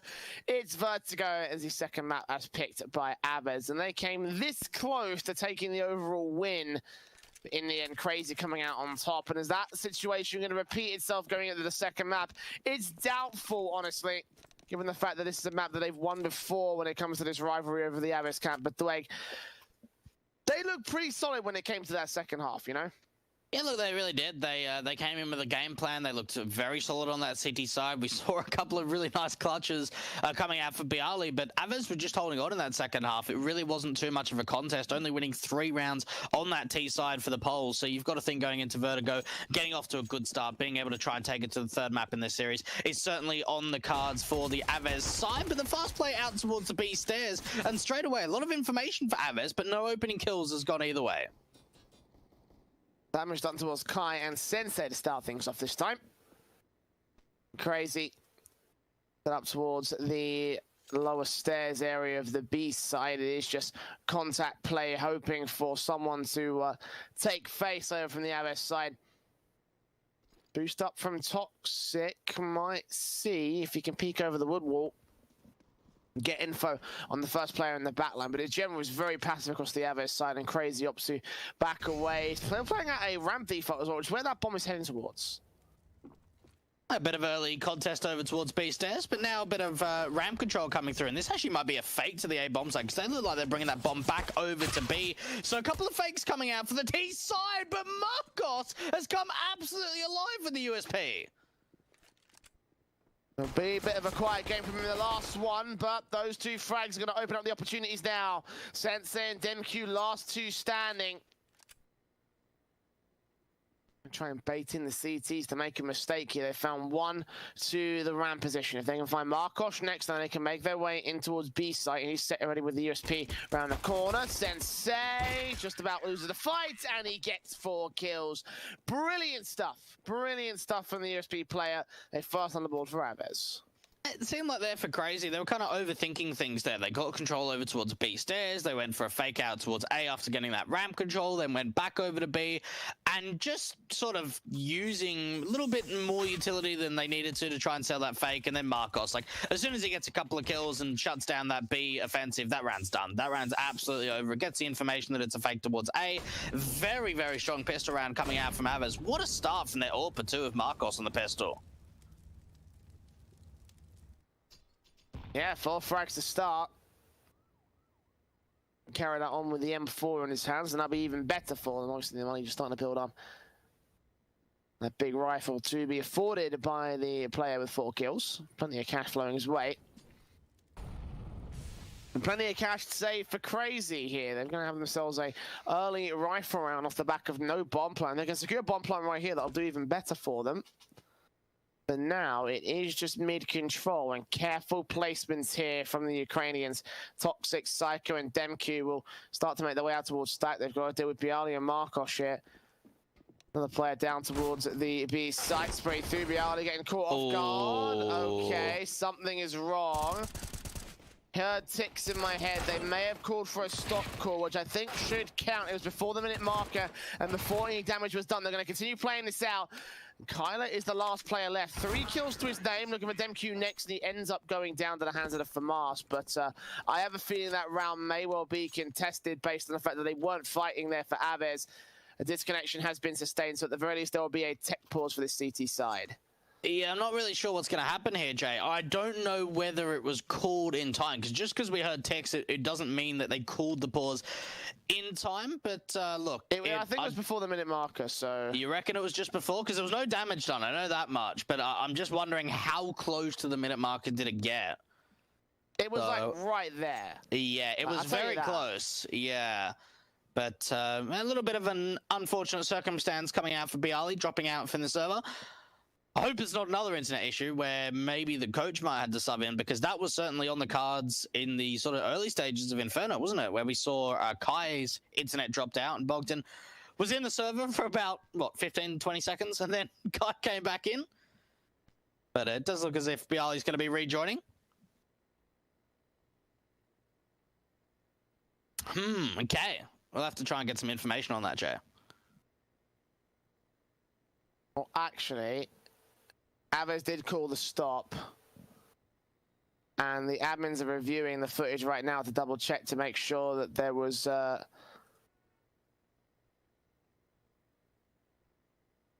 Okay, so yeah, they're just kind of like, you know, they're contesting this round right now. They're going to try to see if they can run it back and probably go back to 1-0 at the start. I mean, they're just checking whether damage was done before the stop call was initiated.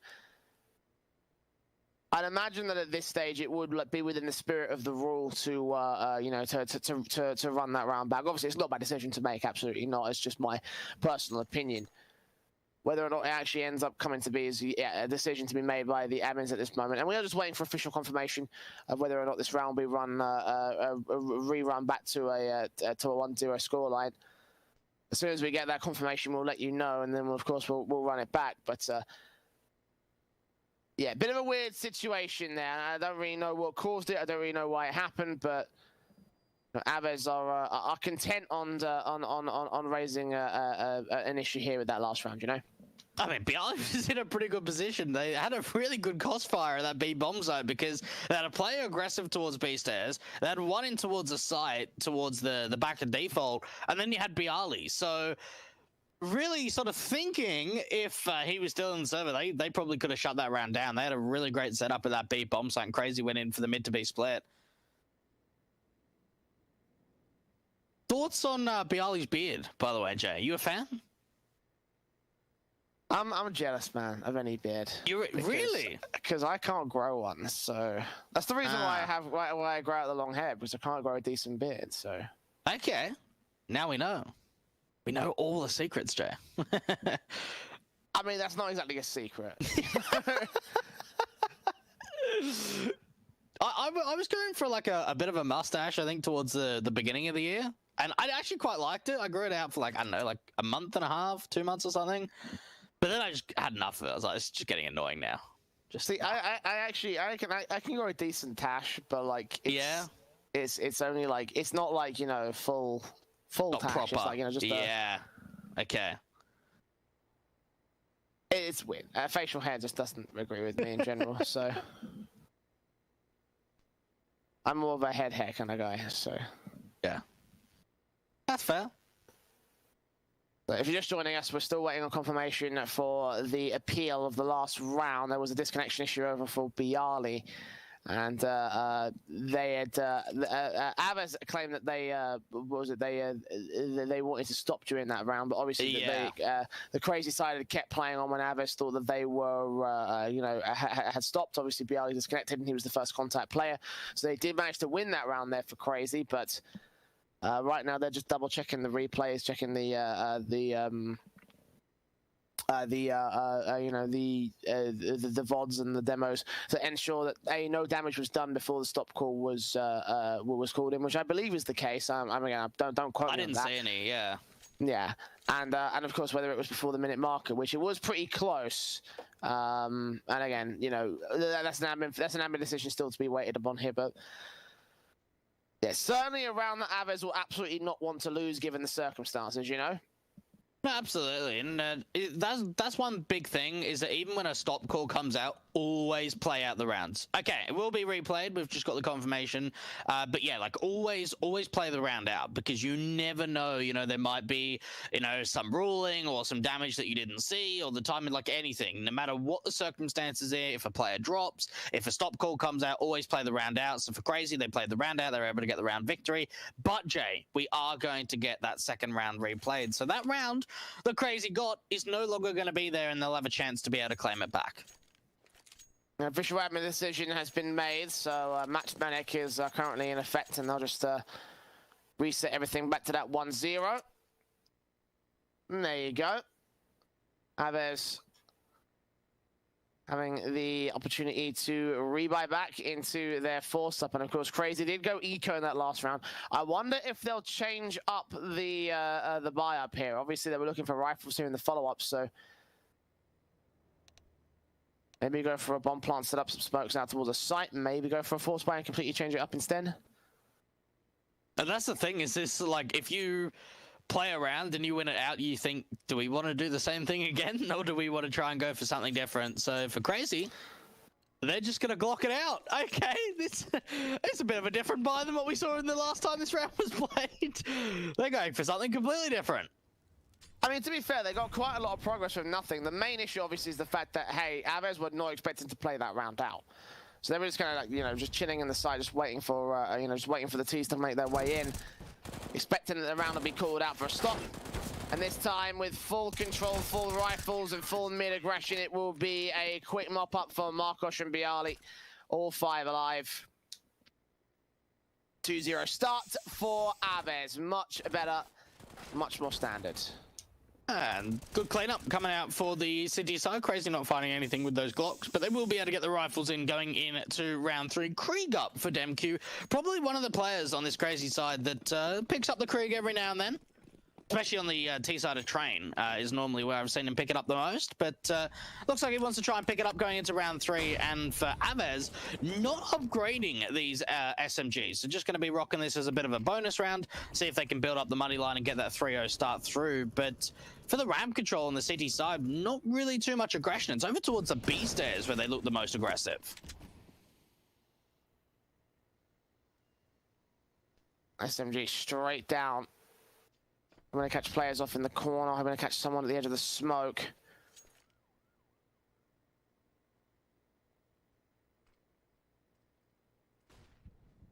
Aggression is fruitless. They fall back towards the site. M4 will take contact instead. Marcos been particularly proficient so far with his shots and his kills. Got Toxic ready for first face alongside Sensei. Crazy haven't committed the bomb here just yet, but they are hunting for the default picks. And Incendiary is back to stop them from getting the map control. And Aves yet to show their teeth here on first face. Very slow from Crazy. They haven't really got any map control, using a bit of utility out towards B stairs, trying to force some rotates in. And I'll tell you what, the Cities have actually just kind of like gamble stacked up this B bomb site. 3 players here with 1 out towards mid. The rotations will slowly start going back to the A bomb side, but Crazy don't even need to use any util towards ramp. They've been able to claim it for free. MP set for Nara.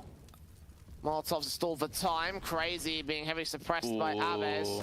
This could be a mop-up swing in. They're so passive at the moment. Backstab for Kyler. Gets a kill on Toxic. And Norot still sitting in the midst of the smoke. They're making their way out from alley. Bomb plant denied. Norot and Kai come up with kills. And the Krieg on site could potentially just get denied. Indeed it does. Last player left is Psycho. And Aves, based off passiveness alone, have managed to secure a 3rd. Psycho, oh, gets taken down after time too. That's a huge round from Aves. And things were looking pretty decently there for Crazy. They were able to pull rotations out to B from that CT side. They took ramp control very silently. They didn't need to use util, but they just couldn't, first of all, not deal with the sandbags player. No Molotov came out into that position of where Nara was. And for Aves, they just set up so many great crossfires. We saw some great duels coming through. Even for Kyler, how he was able to take down Toxic on the backstab with an MP9 against an AK, I will never know. But for Aves, they can be very pleased with that 3-0 start. A straight eco for Crazy due to the amount of damage that was done to Psycho's economy state. He invested into full in that last round and got away with nothing off the back of the timer running out. Not even a loss bonus going his way. So save up, get the money back into a lopsided but stable situation, and they should be able to force the buy up here for round 5. Round 4, it's going the way of Aves pretty commonly and effectively. Krieg's in, AK's out, Psycho still going to have a bit of a rough buy up here, but he get, you know, probably drop something. Galil win for him instead. The head Kevlar, a little bit of utility. And the AWP comes out for Sensei. Been fantastic in the first map with this gun. Now here with the second, we'll probably need to step up to bring his team out of the a very awkward situation. Yeah, look, it hasn't been easy for Crazy in the early stages of Vertigo, and you've got to be looking at Sensei to try and open up some sort of opening kill. Orps out towards ramp to sort of see if he can find an open up. Utility damage onto the CT side. Nade return, though, for Aves. Putting themselves up quite aggressively out through ramp, but starting to fall back and give up ramp control. Now, it's kind of interesting for the Aves side that they're not contesting ramp all too often. They're kind of giving it quite easy for the T side, but that is an insane duel from Kai. Nora following suit on Psycho as well outside the alley peak. And Crazy are just getting picked apart by a lot of the early sort of contact faces and the easy kills going the way of Avez. 5 on 3. Krieg won't quite find the player downstairs. Actually peek himself below the smoke. Seeing the AWP fire away as well. So there's just no real opportunities presenting themselves here for the Avez side to find another good frag. But Bialy could force one back of his own right. He's all the way out to T-spawn. He's going to see the bomb at least. Maybe even get a kill. Again, Crazy are just being siphoned off from each other, separated. And eventually will go down to the hands of the AKs. They aren't expecting Bialy there. Then this round is basically over at this stage. Yeah, they've opened up B, but they can't do anything with it. Toxic is maybe trying to get into the back lines of CT spawn, but a 2 on 3. Ooh, hang on a minute. Now Demq's been able to try and bring this back.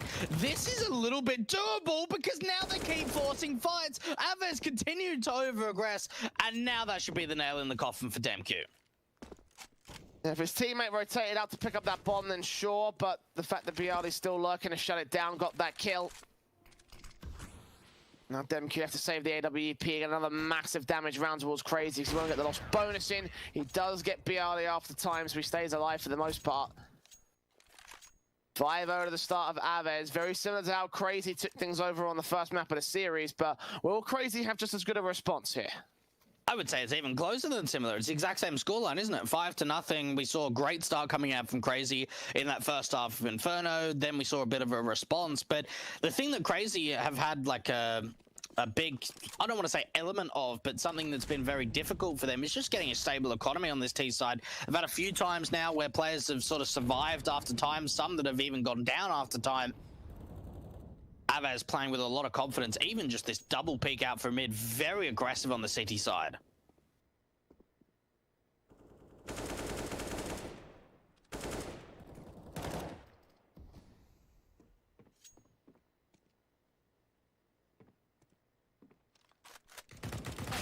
Sprays up, burst through Sergis, gets Kai. That's a way in.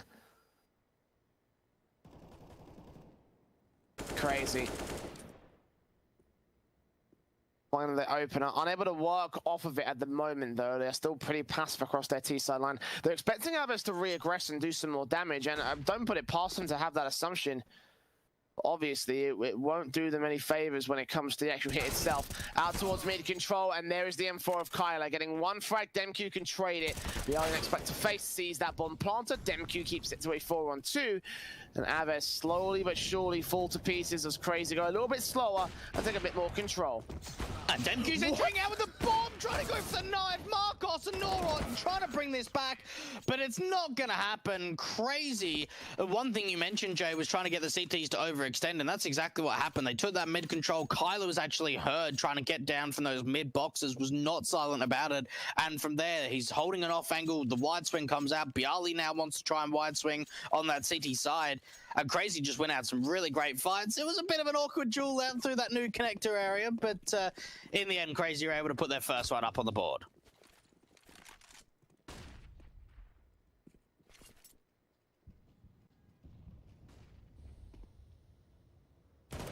Galil going to catch Nora, overly aggressive. Avez are starting to extend their reach a bit further than they have the right to.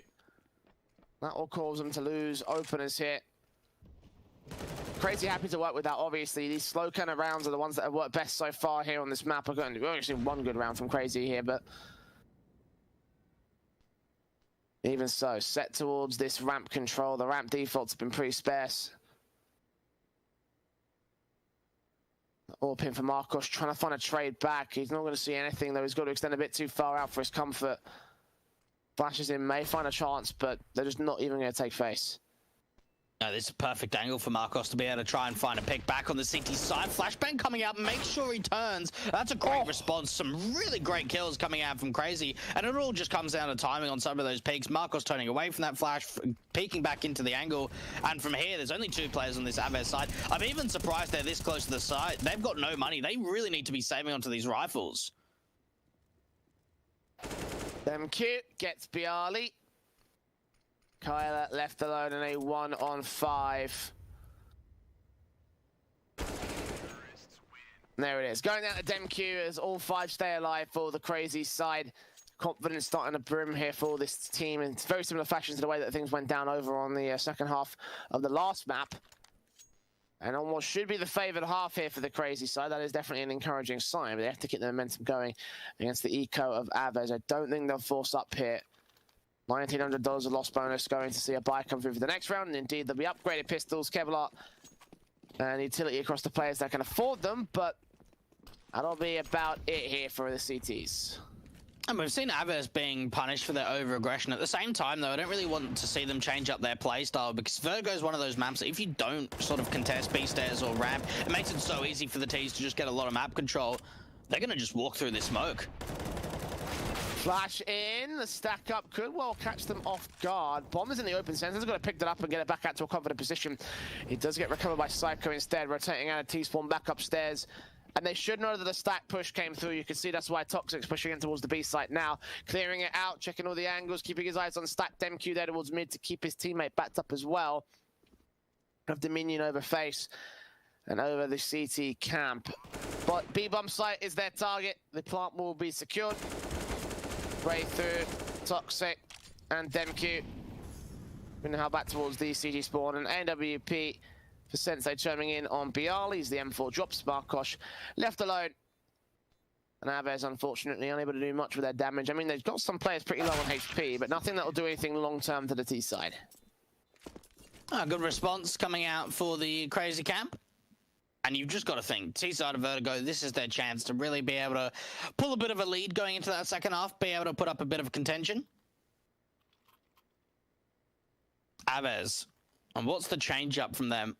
Haven't really seen too much aggression out from mid, except from Kyler and Bialy that have been sort of semi-aggressive. They've been out towards sort of the mid boxes rather than continue further forward. Run boost to come out for the T's. Oh!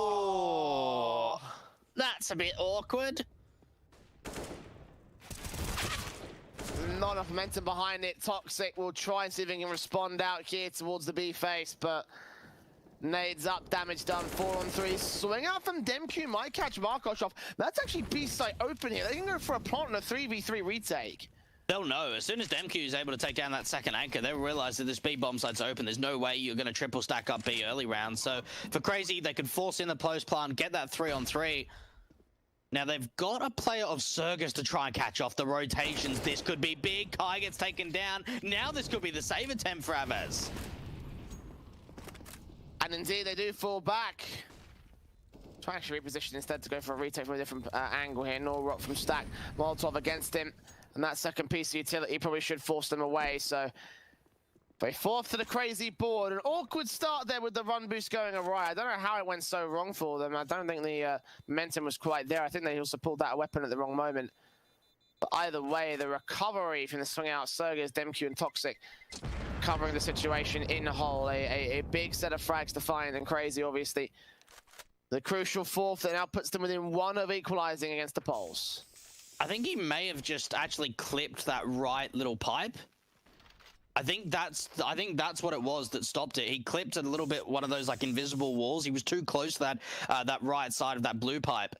Yes, 1 injuries. We don't want to see that number go up anymore though, Jay, do we? I don't know. I felt like there was not enough momentum behind the run boosts. To me, that would be one for the demo review, I think. Either way, it leads to a round victory for Crazy. Giz opening things up. Psycho getting Markosh down to just 3 points of health. And Norrot, 2 blind kills through smoke, takes out the ramp control. Does he have the bomb in his sights as well? I think he might do. Bomb's been dropped actually out towards the... yeah, the edge of the bridge here. Kyler getting Toxic meanwhile. This round has started to fall apart for Crazy. This shouldn't happen. This really shouldn't happen on the T side. They've got to win out some incredible duels to bring this round back. It just comes down to raw gunfights. Demq is going to make this a little bit interesting. And Marcos is quite low at B. Are they going to try and push through their own smoke? Psycho, oh my goodness. They're actually bringing this back. Rightfully so. They've got no Kevlar, and this was, for all intents and purposes, an eco for Avez. 50 seconds to the clock. The bomb making its way out.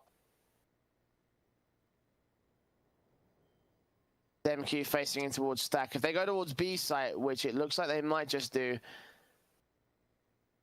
Bit of a hard time against the Avez side. The Deagle's swinging in, all down to timing. You see Psycho, taps up, tries to take him down. The AK swings back towards quad, takes out Markosh. Still Kyler catches one in the back, a one-on-one, and Demq's so low, but he gets his triple in the end and just saves the round here for CR4ZY.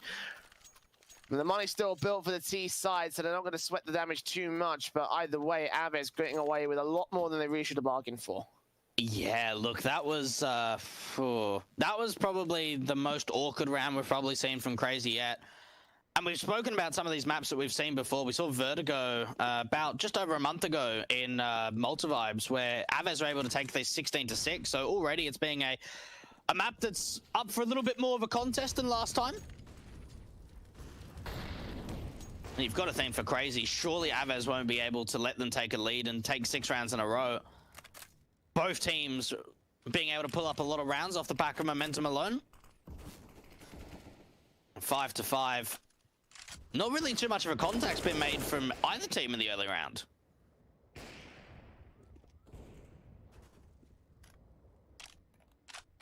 All the damage has been well coordinated here and well hurt on their respective sides. Toxic taking damage, Bialy taking damage. All in all, it is Aves that went out a slight HP advantage. Now towards the ramp control here, CR4ZY are allowed a lot of breathing room here for Aves. They're going to try bait and switch set up this crossfire. Nora will take contact against Sergius, try to take the head down, but doesn't quite land the kill shot. They'll know there's a player towards Sandbag, so maybe if they can follow up another incendiary when that smoke goes down, it could be an option. But Nara just with the peak, and the CT's just overextending in ramp to try and deal with the T side. Thing is, though, Kyler's alone at B. He's the sole defender. Marcos is going to be on a relatively slow rotation out from mid.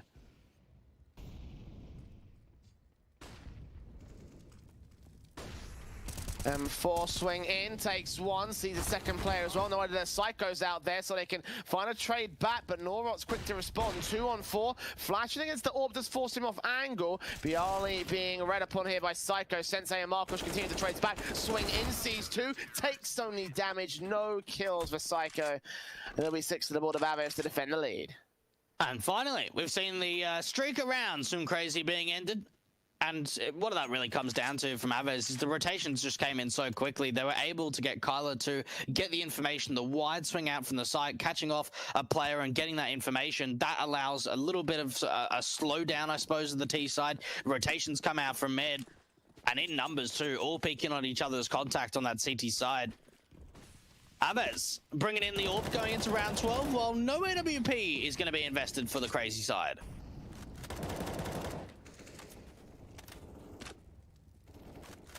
We're going on a big green gun, and that's a pretty big loss here for CR4ZY. Of course, I think Sensei doesn't necessarily need the AWP to perform, but it is preferable in the crazy stuff he can do with it sometimes. But AK's in, M4's out. 2 AKs safe for the CT side, so Aves a little bit extra damage to be received, but I don't know, they're taking damage on their own side here. Nora and Kai down to less than 70 points of health. Less than 50 in the case of Nora. So CR4ZY have done great utility damage so far. They're going to try to keep this up. So lean towards the mid control. There's 2 players to find the sandbags. Very slow coming out from CR4ZY. Again, not a lot of map controls being found. Quite deep in towards ramp. And Kai's got a very aggressive angle on the top of this smoke. Trying to run down the clock. Even for the CTs, they still have a bit of a counter utility for them to work with. Is this just going to be like a fake mid to B and then out towards ramp by the looks of it for the Ts? I draw rotations, but they're hearing a bunch of footsteps down there from the ramp position. So Aves are pretty well built out here, swinging for mid, gets dismantled for Bialy and Kyler. Kai boosted up, takes out Toxic, 2 players standing. Sensei finds 1 trade, but is desperate to find a second to get him access towards the A site. Rotations are thick and fast and in hole here for Aves. As they clear up the last 2 kills, 3 will remain alive for the CT side. Looked awkward. Looked very awkward for Crazy, and they were actually setting themselves up from mid to A. We saw CT and Connector being smoked off. Now, the thing is with Vertigo is that mid to A is very difficult because if you don't win out those fights against the mid players, you can't really do much with it. You can't really pull any attention away from the bomb side itself. And for Crazy, a couple of players from them go down in mid, and then the counter boost comes up on the CT side over the railing for Kai, and they just get all the information in the world. A perfect round from Avez. What a shutdown, but look at the aggression now out for mid for the T's. Fast play in, Marcos shuts down one, Kai gets a second, and Marcos turns around towards the stairs entrance. Tech9's making its way in, needs to grab that AK, he gets shut down for one. Toxic responds on the AWP, but they've gained a 2-on-4 favor to the CT board. AK close, swings out, takes one, transfers to the second, and on the second face gets Toxic to full. Avez back in with full confidence here. Yeah, they really are, and they've reset the money line for the T's too. There's just no way they can go for a full buy investment going into round 14. Kyla doing a great job on this B side defensive. A couple of nice kills for him with the AK on that CT side. And Crazy, not really too much of an investment. A little bit of utility here and there, a couple of upgraded pistols. And Avez, I wouldn't even be surprised, Jay, if they get to double digits going into the second half.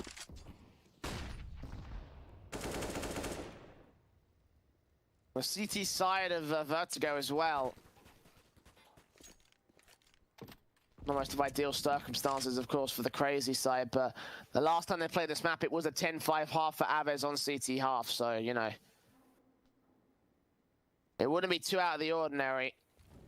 Crazy obviously want to try and avoid that if they want to try and take this map away and try to secure one up above the Avez side, but for now, decimation on the back of the Eco. Kai with 3, Norrot with 2. Rifles now back out for Crazy to go into round 15 with here full AKs across the board. I wonder if since they can afford that AWP. I have to see if they even want it, because we've seen a few rounds on the T side where they've had enough money, but they just haven't given that AWP up to Sensei. They're just going full rifles. And Krieg out for DemQ once again, but AKs for the rest of them. And you've just got to think for Crazy, you know, just trying to build up a bit of self-confidence going into the second round. Probably, or second half, I should say, comes at this round right here. A little bit faster out towards ramp control, at least in terms of utility. Now, Crazy haven't really taken early map control fast at all on this T side. Nades up on Sergey's 50 points of health.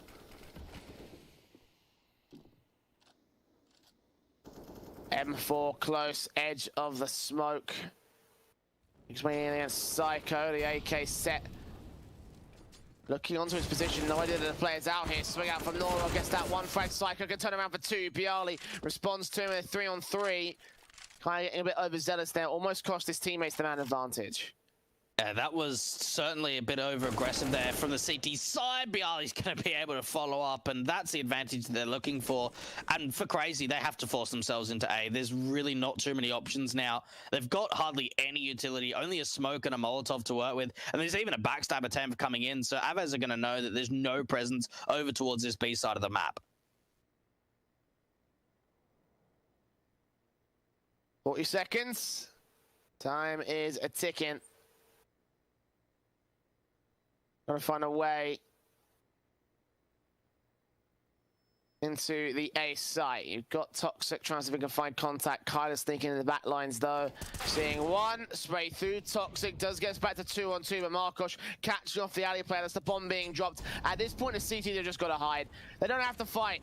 They have to take that challenge on Toxic. The time is of the essence, and they actually just get that one frag, but Marcos trades it back. A bit too risky for my liking there for Avez across that round. They do make it work there. 10-5 to close out the CT half. I think they'll be really happy with that. Again, the fact is that this is Vertigo, and that you've put 10 rounds up on CT to start it off is just a very good feat in itself.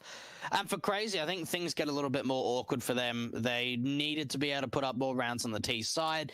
We've seen the similarities, like Jay said, of the 10-5 lead for Avez on CT in the previous matchup.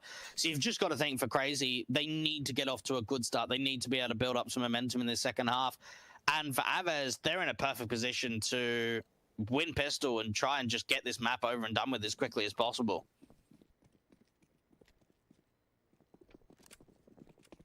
Again, they had a very good T side, obviously, off the back of their 10-5 in the last map they played against Crazy here on Vertigo. Here they go back into a similar sort of circumstance. USP's out for Toxic, instantly shut down by Kai. Demq tapping through, trying to take the next player down. Kai doubles up. Markosh will get a frag back on Psycho, and that is instant decimation there for the Crazy Camp. 2-on-5 for the retake. I don't even know how you approach this. I tell you what, Kai is so insane in pistol rounds. Statistically, like the last 3 months, I think he's one of the leading tier 2 players in terms of how many kills he finds in pistol rounds. The fact that he's able just to open up with just raw entries, just flashes into that B bomb site. He's able to get a couple of nice kills. Narod's able I should say Marco's able to find that 3rd kill of the round. And for Crazy, like, what do you even do here? Save onto the kit, save onto the armor, that flashbang as well for Sergus. Even for Sensei, they're hunting. They want to take all these players down. Why not?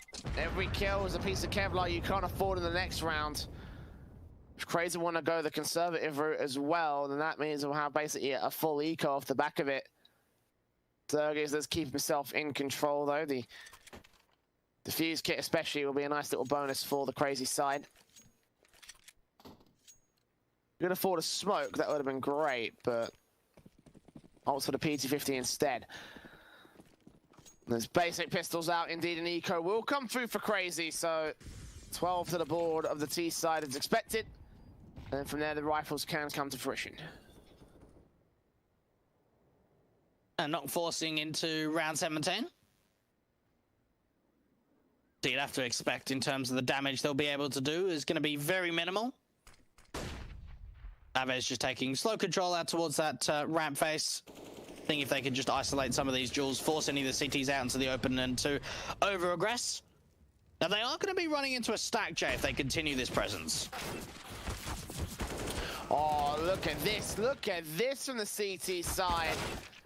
2-on-2. They've gained the damage done towards Aves. They won't be able to secure a round, I don't think, off the back of this. Although, if Sergus able to get that kill on Markov, she would have given it the time of day. USP all that remains now for Toxic. Facing and seeing one man. Will he catch him? No, he won't. Instead, Ali Peaks coming in from Markosh. And they do secure it. But still, 3 players to fall. That's economy damage done. And if Crazy can win the next rifle round, they could keep us in a pretty close matchup. I'll tell you what, that's actually a pretty big round from Crazy off the fact that they didn't really have too many upgrades at all. They just swing out from ramp with that flashbang. They all peek on each other's contact and just swarm the T side. And certainly right, that's going to make a big damage dealer. Even Narod's going to be forced on a Galil going into round 18. And Crazy, this is their chance to strike out towards ramp, looking like they want to get very aggressive, Jay. Look at the damage being done very early on here to the CT camp. Demq, dead, Psycho, and Sensei low as anything. 4-on-4, Sensei finds a trade. Bialy and Kai chime right back though, and they have full control of this. Aves showing no mercy to Crazy. They're not. They're absolutely not. Sergus and Toxic, last couple left, 2-on-4 to try and bring this round back. That's the bomb drop from Kyler, so this could get a little bit interesting. But now for Kai, he's in the back lines, Bialy with the swing, and I tell you what, Jay, I'm getting very similar thoughts of what we saw from Crazy in that second half of Inferno, where they just come into their own. That's exactly like what Aves are putting up. They've looked very dominant in this second half so far. And for Crazy, I don't know how you come back from this. I don't think you do come back from this. It's already a too far gone conclusion. Honestly, I'm in agreement there. I don't see a way back in. I mean, they got an eco for this round. Like, the next round's going to be their last chance saloon for it. And again, very similar story to the first map, as you mentioned. Now, Aves weren't able to find the rifles to come together. Ooh. Good shot from Toxic, at least gets Kyler. Might be a consolation frag. And again, we've seen them do the damage with these pistols in the last couple of rounds here, but question is, will we see the follow-ups? Will we see the connection frags? Kai tap into the heads can return even more impressive shots. Reading the boost as well. Known as one more player towards the alley position. As soon as they isolate and take out Demq, they basically won the round. Kai really stepping up in round 19. I mean, it is an eco, but it is good to see that he's finding his impact. And Crazy, you've got to think, try and hold on to that AK, maybe get Psycho in to look for some extra kills, try and do some damage. Kai wants more. Man, he might even get the ace here, Jay. Oh, he does. Not bad. I'll be quite happy with that. Yeah. Easy stuff coming in, of course. Not much that Crazy could have done to that. And impressive shooting from Kai, man. Like, yeah, for real, that was a really impressive sequence from him overall in this round. Well-deserved ace for me. 14-5, Avez. Rifles out, the AWP's in from Arkosh, responding back to the AWP of Sensei here for Crazy. Smoke on, flashes over, CR4ZY takes aggressive face, got players all up and down the shot, but they're so ready for it. They heard the footsteps, they got the read in. Kill comes back here for DemQ at least, returns to a 4-on-4. Sticking around for a bit more, but doesn't quite come up green for his trouble. I tell you what, the cities have come out on top here. They've been able to, first of all, establish the ramp control, take it away from the T side, and they've done a lot of damage. They've turned it into a 4-on-4. Kai's been taken very low with the spams through smoke. It means for Avez, if they want to continue this ramp default, they're going to have to try and keep fighting. Now Kai's picked up the AWP. This is working out decently for the Ts. Need frags connecting. Bialy next to face against Toxic, or DemQ could take contact here towards alleyway. This could be a simultaneous sequence coming in from those two players. Kyler gets one, traded back by Psycho. Bialy gets Toxic, meanwhile in the mid-control. They know exactly where the last player is. They can rotate the bomb to the B side. They know it's clear. They can get 15 to the T side board. Crazy, unfortunately, that ramp control, it looked very decently. Like, it worked out really nicely. That 4-on-4, they did damage, but maybe there was a little bit more of an overextension. We even saw from Bialy, just with the timing of the contact being made at A, forcing the rotation out from Toxic through mid and just instantly taking him out. And Psycho, last one left, 1-on-3s, not really much he could do. Pick up this AWP, save into the next round. But 15 up for Avez. And we've certainly seen that both teams have looked very competent, very confident on their own map picks. I think that's what's going to make Nuke so interesting, Jay, as the third map. Because you've got to think we're going to be there pretty soon. Crazy really just aren't being able to put up a fight in the second half. And it kind of came off the back of not winning pistol. Especially when you're down 10-5 and not winning that pistol round. It does make it difficult to come back, and it's showing on the scoreline. One more round from Avez is all they'll need. I want to put it past and I take it in the next one as well. They went 16-6 up in the last game. And now for 16-5, as you mentioned, the buy is going to be so broken for Crazy. Saving that AWP is going to be a lifesaver for them because now Sensei's got to do most of the heavy lifting. Had a quiet game so far for him. DemQ's been the man stepping up for Crazy, and it's just not been enough across the entire CT board here. The T side go forward onto their victory round. Flashes in, M4s make their way out. He's completely blinded off here. Still makes his way into the midst of the smoke. They might not be ready for this push-up. Sprays through from the AKs, making their way closer. Noro is tagged. DemQ pops up, gonna get seen, and Kai takes him down. No idea where the rest of the teams were. Just trying to isolate Noro and get that kill, and ultimately he pays the price. They've done damage onto Naro, but they haven't been able to find that opening man advantage. Plan to the A bomb site, a lot of utility, but this is still a default. The mid control is going to start to come in, and Psycho's alone now out into the open. The reposition is so awkward. Easy frag, AWP, dealt with by Markosh. CR4ZY gets one trade to respond. The bomb had to commit to the site, but the AWP is facing in against him as soon as they get this kill. A site will be open. Actually, AWP misses, but the second face will be his last. Toxic 1 versus 4 situation for him. And this map is over. As you mentioned earlier, Dwayne, we will be going to our third of Nuke. It has been a hell of a performance from Avez, certainly more dominant than the Inferno one from Crazy. So as we head towards a break, they have the momentum, they have the advantage, they look a lot more confident going into Nuke. Don't go anywhere. We're back after this break with our third and final map of the series.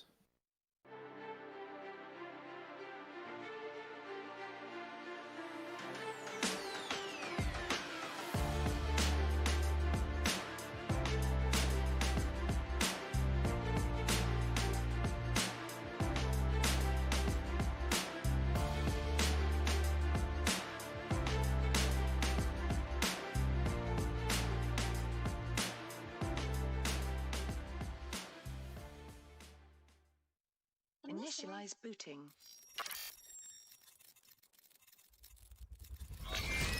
These are your targets.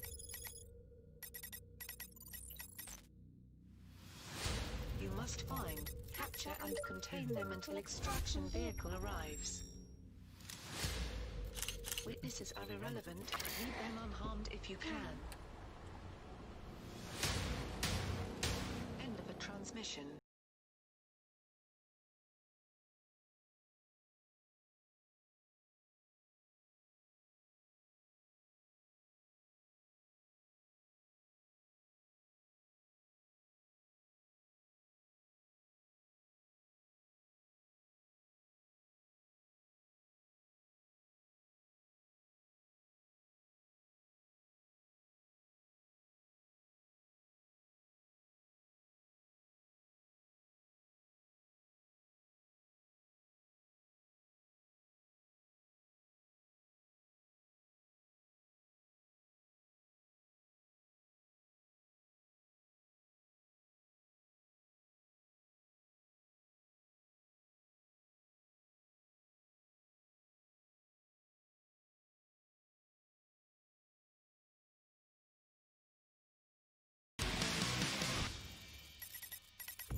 System online.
dominant performances from Avez to take us to this third and try and claim victory above CR4ZY for another series for this Polish camp. And they're taking the majority of maps, the majority of best of threes.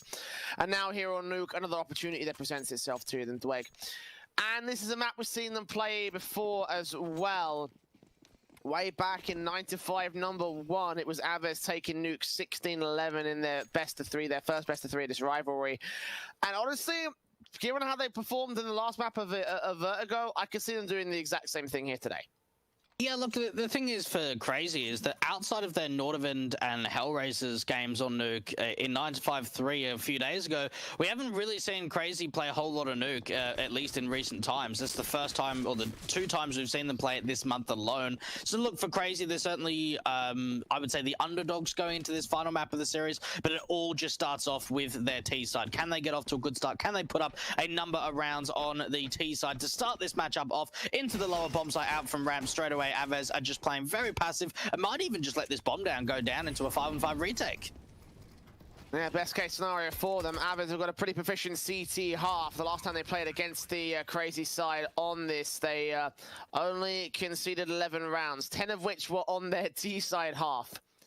DT is deadly for Avez, so CR4ZY got to get a good early sort of half into this one. I go to response to the T side start the pistols. Demq getting 2 picks. Kylo returns back for 1 good frag. Kai finds Sergey. Saigo can overwhelm the player. Out towards start to see 1 CT popping out. Kylo should get dealt with by Sensei. And Markosh falls to Demq. A jump face away from the corner. Gets 3 picks and gets a pistol for the T side.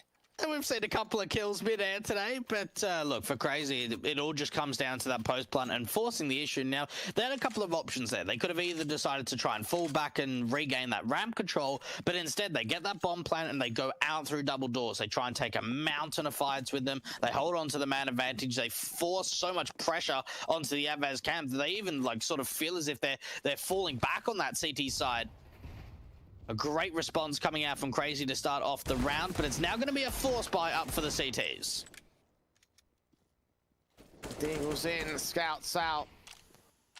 Kevlar helmets and a little bit of utility, just a HE right now for Kai. I think they may have had some early utility they put down towards the default positions to suppress the T-side forces. Either way, it's not a lot to work with in the grand scale of things, and a force buy around as we mentioned, so CR4ZY win this, should be looking at a 3-0. Avez. I'm going to try and do as much damage as is possible. Hopefully, see if they can steal the round away. That would be the most perfect sort of scenario for them right now. Kyla Deagle up. First headshot coming in. Psycho's playing with a persistent flashbang. Damage has been done to the T side. The Deagle on site couldn't be able to overwhelm them, but no. Sergej pops around the corner with the SMG, gets that frag back. But several players on very low amounts of health here for CR4ZY. Yeah, it looks and makes it really awkward now. There is 3 players that are 10 HP or lower, but the fact is for Avez, they needed to make sure that they were connecting those kills, get some sort of 3-on-4, try and retake, but even with that, it's too difficult here for Markosh. He's got to try and hold on to the scout, bring it into the next round, and it was looking very, very close. We saw a massive amount of damage even done before the execution came through with a couple of players under half HP. CR4ZY winning out some great gunfights, trading off with one another. And I tell you what, they'll actually be pretty surprised, I would say, going into round 2, keeping 4 players alive with how much damage that's been done. Yeah, those trades should have come through from some players of Avez. It's just, I mean, just look at how little they had in reality. And you can just imagine such easy shots coming in. Even from the USPs would have been able to get those frags. For sure.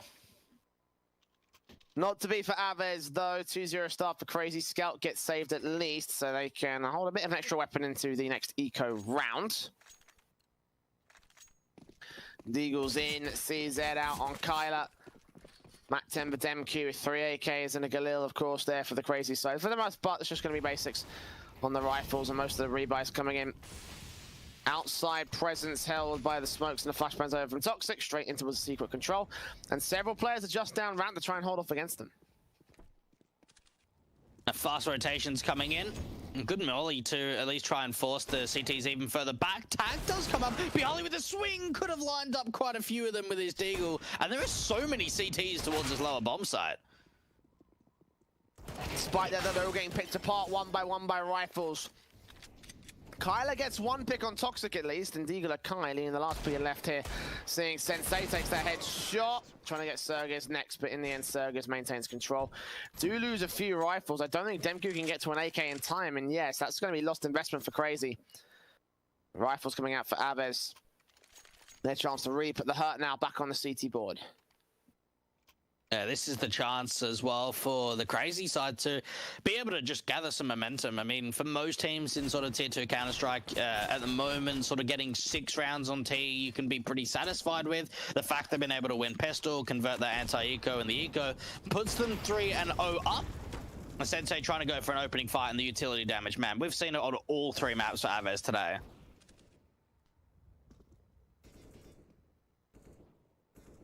Yeah, straight nades and Incendiary's down to do all the damage. Kept them in such an awkward position here. CR4ZY with Sensei and Demku being the tagged up players, the AWP is Sensei as well. Yet to get started here with some big picks. Out of control for Kai, looking out from the secret area, looking on silo boost in particular. Seeing a couple of smokes down here to try and look for that secret presence in the end. The Molotov will drive him away, and CR4ZY will maintain the outer yard, but leaning towards the lobby and inside today. Yeah, it looks like CR4ZY don't even want to really use these outside smokes at all. You're right, into the upper bomb side. It looks like it's going to go. Now, Toxic might be able to sell the fake outside for some of the rotations out. Bialy, though. Oh, he lights them up. He does so much damage. A couple of kills and a quick trade to come out from Kyler. And the T side has just fallen apart, all down to Bialy. Well, that's why you evade lineups if you are a T side walking out of the squeak door. Bialy set this whole round up with the 2 kills and the damage done to Sensei. That was an easy frag for Kyler. And then they turn around and get this player down in Psycho. Yeah. Very well reacted to by Avez, and a big first again to the CT board. That's huge, and it just comes down to an individual. We saw CR4ZY did like a really great job of trying to sell the fake outside, were able to get a kill from Toxic, but they weren't able to find any kind of response into that upper bomb site. And CR4ZY, where do they go from here? Again, it's Toxic selling the fake outside, but the rest of them are going to start to take ramp control, split into lower.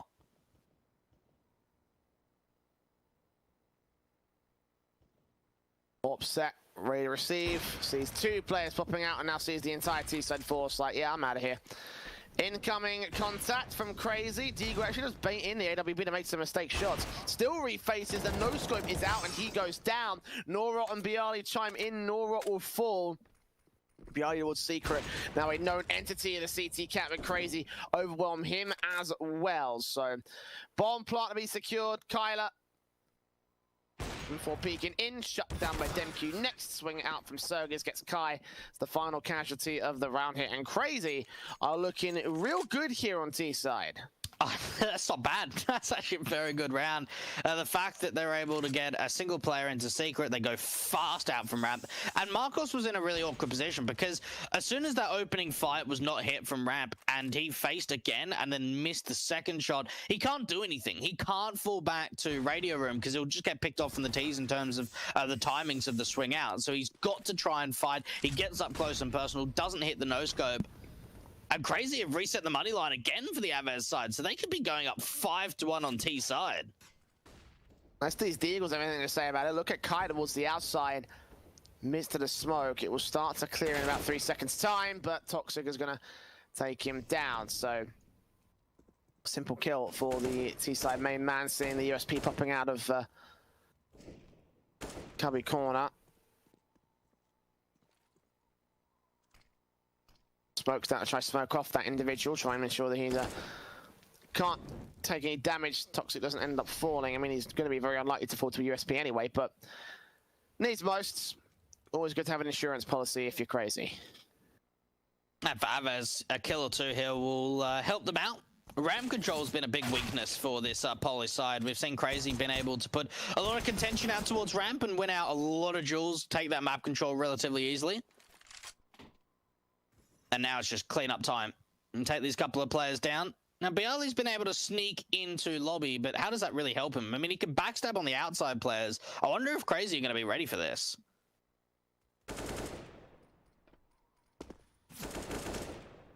Bomb plant to be secured, Avez. We'll lose the AWP. AK not even going to bother to swing, try and respond towards it. The AWP will reface, and actually Bialy gets himself 2 kills. And his clutching has been so good for Avez. I mean, I realize that it's not going to be a clutch attempt here because of the nature of the eco. But still, with such little in terms of the firepower, with such a major amount of advantage for the Aves side, still Bialy is able to take 2 players down with him, grab an AWP for free. If Marcos can get Demku, that'll be even better. Bialy has done his damage, and they'll keep the economy relatively limited here for CR4ZY, getting the free AWP into the next round. 5-1 on the T side board. A 3rd kill actually is found by Bialy. That's tons of damage done to CR4ZY now. Bialy's certainly been putting in a lot of work for this Aves side. And when you look back at like those ex-VP guys, you probably think that Bialy's probably had the best track record in his current team. You've got Taz and Neo on Honoris, which is struggling massively at the moment. We've seen obviously Snacks on Illumina, where they've had a couple of roster move issues recently, with Innocent getting picked up for Mad Lions. And you look at this Aves side and you think, you know, they're probably one of the contenders for one of the best Polish teams at the moment. And certainly showing that his experience can work out in his clutching ability, but they really need more than just him to come alive. They need Marcos to be able to find some impact on this City side. Only 1 kill so far. He's had the AWP out a few times. And CR4ZY really putting the fight on for the T side. Indeed they are. A hell of a turnaround by comparison to their previous T side on Nuke against Aves. It's a much better performance already. The AWP is out to play for Sensei, and he lands an early tag on towards Bialy, straight through the vent wall. Man falls to 17 points of health here. Aves already backing up their veteran to try to get to a passive position. It's CR4ZY work on the outside control. Toxic's outside now. They don't know about him yet on the City side. There is a player, though, out towards Secret, so if the P comes up at the right time and they can get the information... CR4ZY look like they're splitting themselves up for a split to this upper bomb site. 2 players on Hut. They're actually going to play the AWP of Bialy back up to try and rotate to the heaven position. Psycho out, sees one upstairs. Quick kill on Bialy, he's so low. Marcos can trade it. AKs are close. Toxic comes up with 2 out of Hut. And Norot and Kai are the last 2 left for Aves here. Bomb plant can be secured. Swing in, Sensei's ready. Norot falls to the hands of the AWP. Nice and efficient there for the 2K. And a 6th on the board for CR4ZY. Man, this is confident. This is stupidly confident here from the Ukrainians. It is. What do you say about that? That was just a really nice round. The timing was fantastic. We saw 2 players on the T side trying to wrap in from the Hut position. The utility was out fantastically. Bialy was just in the worst timing in the world. He just got boosted up to the rafters trying to get towards heaven, and the execution came out. He just caught out in the open. CR4ZY 6-1 up on the T side of Nuke. They are showing us the goods. And Aves, they are not showing us the goods on this City side. Ooh. I mean, that looks pretty good. Yeah, that looks decent. That start of an eco half-buy sort of return around from Aves. I mean, still the only one way to find out. At this stage, it is only 1 pick found by Kyler. Easily tradable, of course, by CR4ZY. They've done damage towards Bialy and Kai, the 2-3 players. With Kevlar here for the CT camp. Demku does find Nora in the end. Kai takes a frag back. They're going to start entering in towards the ramp room, down towards the B side. Quick rotations out. Marcos there with the AWP. Scoped in towards observation. The Molotov trying to force him out. Quick scope in. They're going to try to isolate the pick back on towards him. And he eventually burns alive to Sensei's Molotov. Kai goes down. Mimo from double doors. 3-on-2. Bomb plant can be received. This decon is contested by Aves, but they're unable to find a kill for their trouble. Kyler's got to save onto this AK. Maybe Bialy can stay around for a little bit to see if he can find some exit kills, but they need to make sure that that AK is staying in play. I actually get flashed in. Bialy trying to see if he can peek onto Psycho. Not going to happen. And Kyler's staying around for a little bit longer than I would like, but he's trying to keep the economy low for the T side. It is difficult, though, especially with how many T rounds have got up for CR4ZY.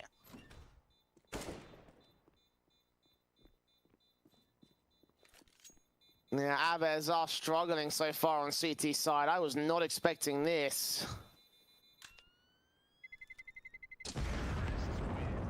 (7-1) to the board of Ukraine.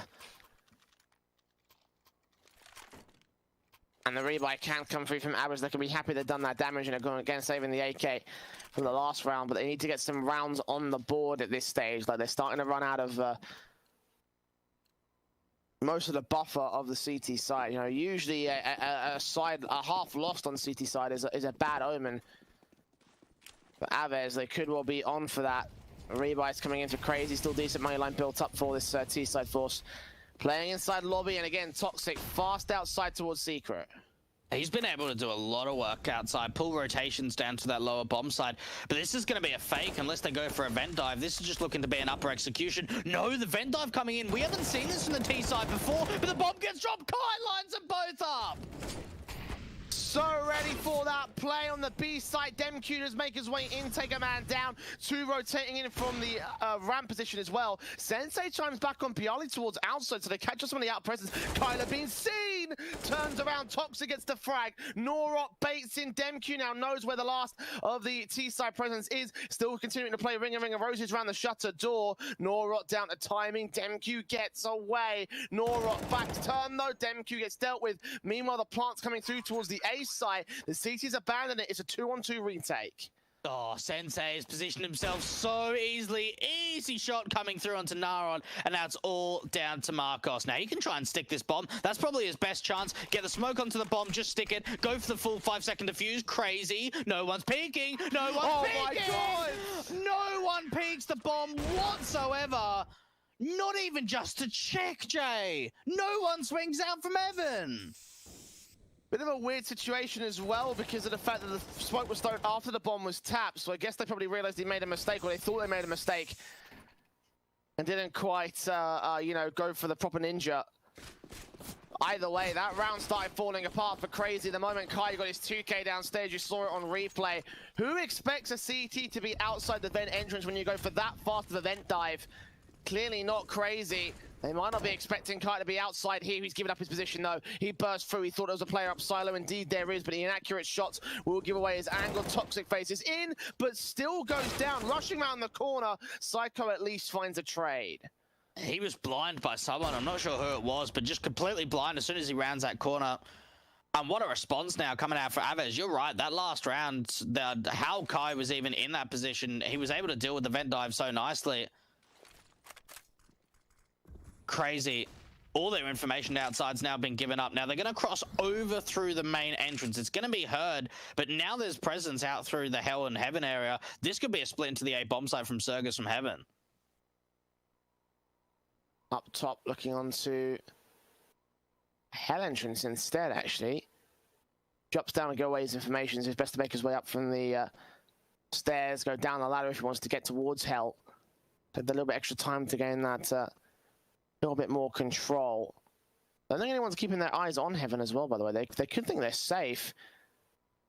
Two players aggressing it towards Hot. Bialy takes that face. Demq takes him right back down. AK swing up from the Heaven area, but Kyler takes out his back up, and the AWP. And Marcos is so ready for that angle. Surgis falls, and Avez claim 3. Oh, that's a quick shot. That was very, very fast coming out from Marcos. And now we're starting to see Avez come into their own. We saw a fantastic clutch from Marcos in the second round. They picked up another great AWP shot to find their third. And this has really got to be the answer back in for Avez, because their T side, it's certainly not atrocious, but it's certainly not as strong as their CT side is. You've got to think for Avez to at least try and get 8 rounds, try and get the lead, and just get some momentum going on this CT side. You can't continuously let Crazy get off to a good start.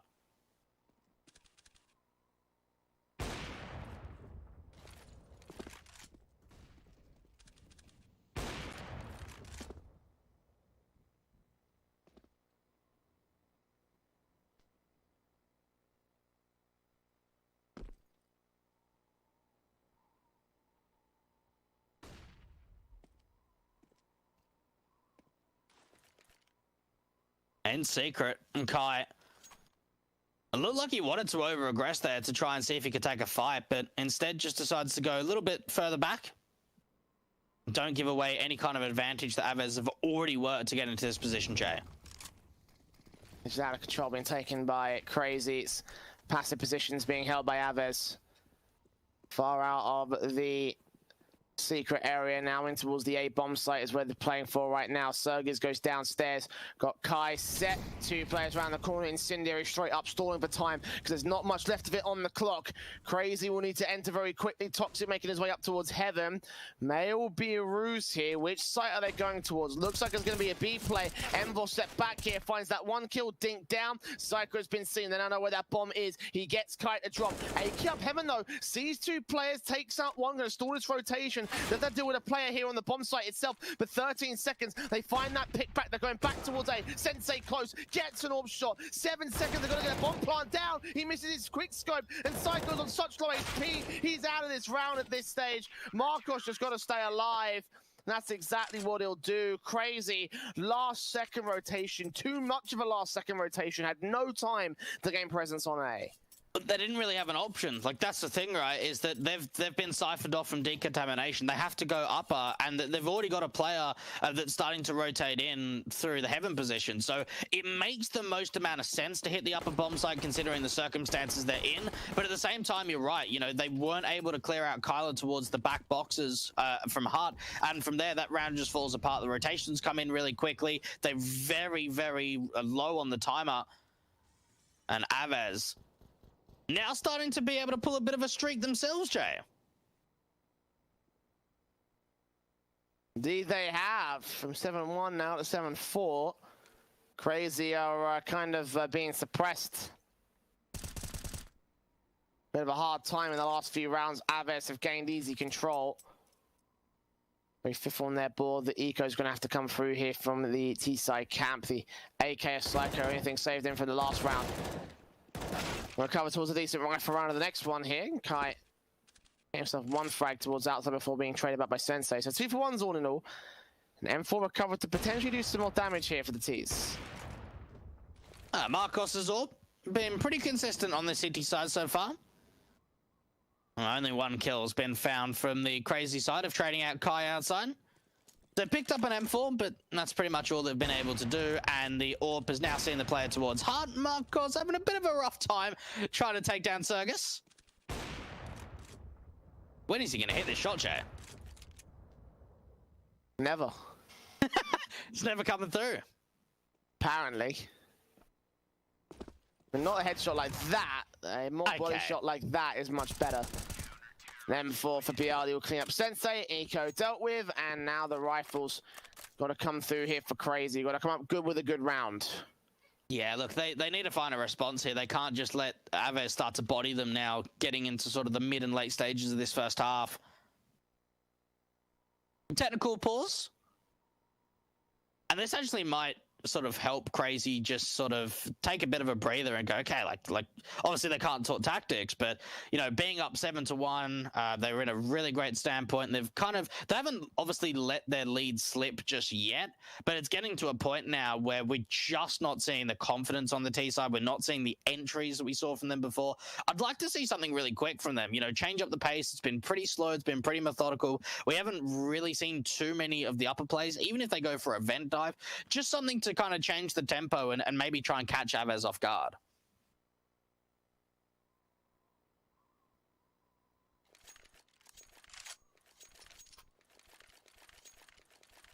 Well, TeamSpeak issues currently going to plague the Avez side. They're back in the game now, though. A quick unpause. 2 rounds to the difference here. AKs on 4 individuals. Psycho, I don't know if he's got a weapon drop for him. Imagine being an Deagle utility. Yep, that's going to be it for him. So Crazy not with the best of buys, but they have still got a full-blown investment coming in for the T sideline. AWP's out for Marcos, backed up a little bit into the vent corner. Bialy there playing on top of Hart, and Crazy towards outside, taking first contact and doing the first little bit of damage. Setting themselves up for utility to this outer bomb site, or the upper bomb site, I should say. Now, they'll know where Marcos, if they can get a molly out, they can try and force him out to the open. Off in, Bialy out, takes out DemQ, starts things for Avez. Swings on a second player, CR4ZY finds that trade. Kyler can respond though, look towards the second, Marcos and Kai, and then to back him up, and then Eagle of Psycho, all that remains last. Quick clean up from Avez. The back of the execution just decimated from the CT side. You know what I'm kind of thinking? Like, where was this from Avez towards the start of this map? Because it's certainly been some really great rounds now in a row for Avez, but even like the most rounds they can get is 8 on CT because they just haven't given themselves enough chance in the early section of this half to be able to really claw on these rounds on CT side. Crazy, they have just dropped the ball completely. We're seeing Avez really come into their own. A lot of confidence. Look at the AKs on the City side, and look at the aggression. This time not working out as Sergus is able to find the opener. Big threat on the Tech 9.5 by round. Crazy would love to steal one away from Avez if they can. Maybe we're coming through in the next round. Anyway, fast play out of the A bomb sites. Bialy there with a kill. Demke responds on towards him. Kai in the back line lines up two of his own, trying to make it a 3K, and he gets it together in the end. The half bite is dealt with. Crazy losing 6 rounds on the trot here against Avez. And that is a concerning time right now for this T side. It is a little bit, isn't it? It's almost a bit of a shame that we've sort of seen Crazy put up a 7-1 performance and then haven't really been able to come back into their strides. Avez, on the other hand, you've got to think, like, even for the confidence for them going into the second half, they've got to be on a high. But Crazy going outside, a little bit of utility damage being done. AWP not missing from Sensei, not finding the form that he has in the previous maps. That's concerning as well, when he's not fragging, when he's not placing those confident AWP shots. Crazy have lost one of their key ingredients. Toxic have a fragging out on the response, obviously, to the likes of Kai. No kills found by the Avez side, but damage being done to Sensei and Toxic will leave us in a predicament for them nonetheless. AWP of Markosh facing in towards the outside position, ready for Sensei's contact. Pop flash against him, refaces as he evades it. And Bialy starts peeking towards Squeaky Artist position. Be absolutely massive. Kyler's going to be seen as Sensei goes down. Yeah, just because Kyler was saying, though, they don't know about Bialy, so that bait and switch setup could actually work out really well if they pull distractions away. Demke's just not going to check his backlights, and now the peek from Hut's coming in, and they've got no idea what's going on. Just getting sandwiched through. Bialy sells so much of the attention away that Kyler's able to peek out, and that just works so well between Bialy and Kyler. I love that coordination between those two, because Bialy got the kill, then Kyler knew, okay, I can swing in, I can take contact, I can take face, because they will as soon as that kill came in, it shocked them. They all turned away from the hut entrance, trying to deal with that squeaky control, and then the kills just came falling into the hands of Avez. 8-7 to close out their CT half. A great recovery of their CT half, but a much closer half than they would have expected. Now's Crazy's opportunity. Now's their chance to strike back. This is their favored half now. Here on Nuke, the CT side is in the court of the Ukrainians. They can make good out of this defense, and they could find their way into the playoffs here, but Avez have other ideas. Straight outside in towards the B-side play, crossing out in towards Secret. Damage done to Psycho, tagged to 1 point of health, and they're quickly going to adjust against this Toxic. We're ready for players around that corner, but no one is going to go down for the T's just yet.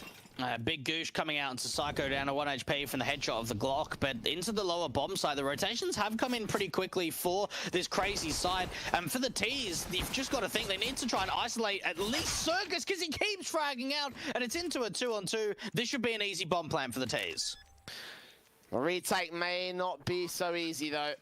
USP is Sensei moving on. 1 HP for Psycho is going to be the main concern for Crazy. Nice nade on Kai. It doesn't take him down, though.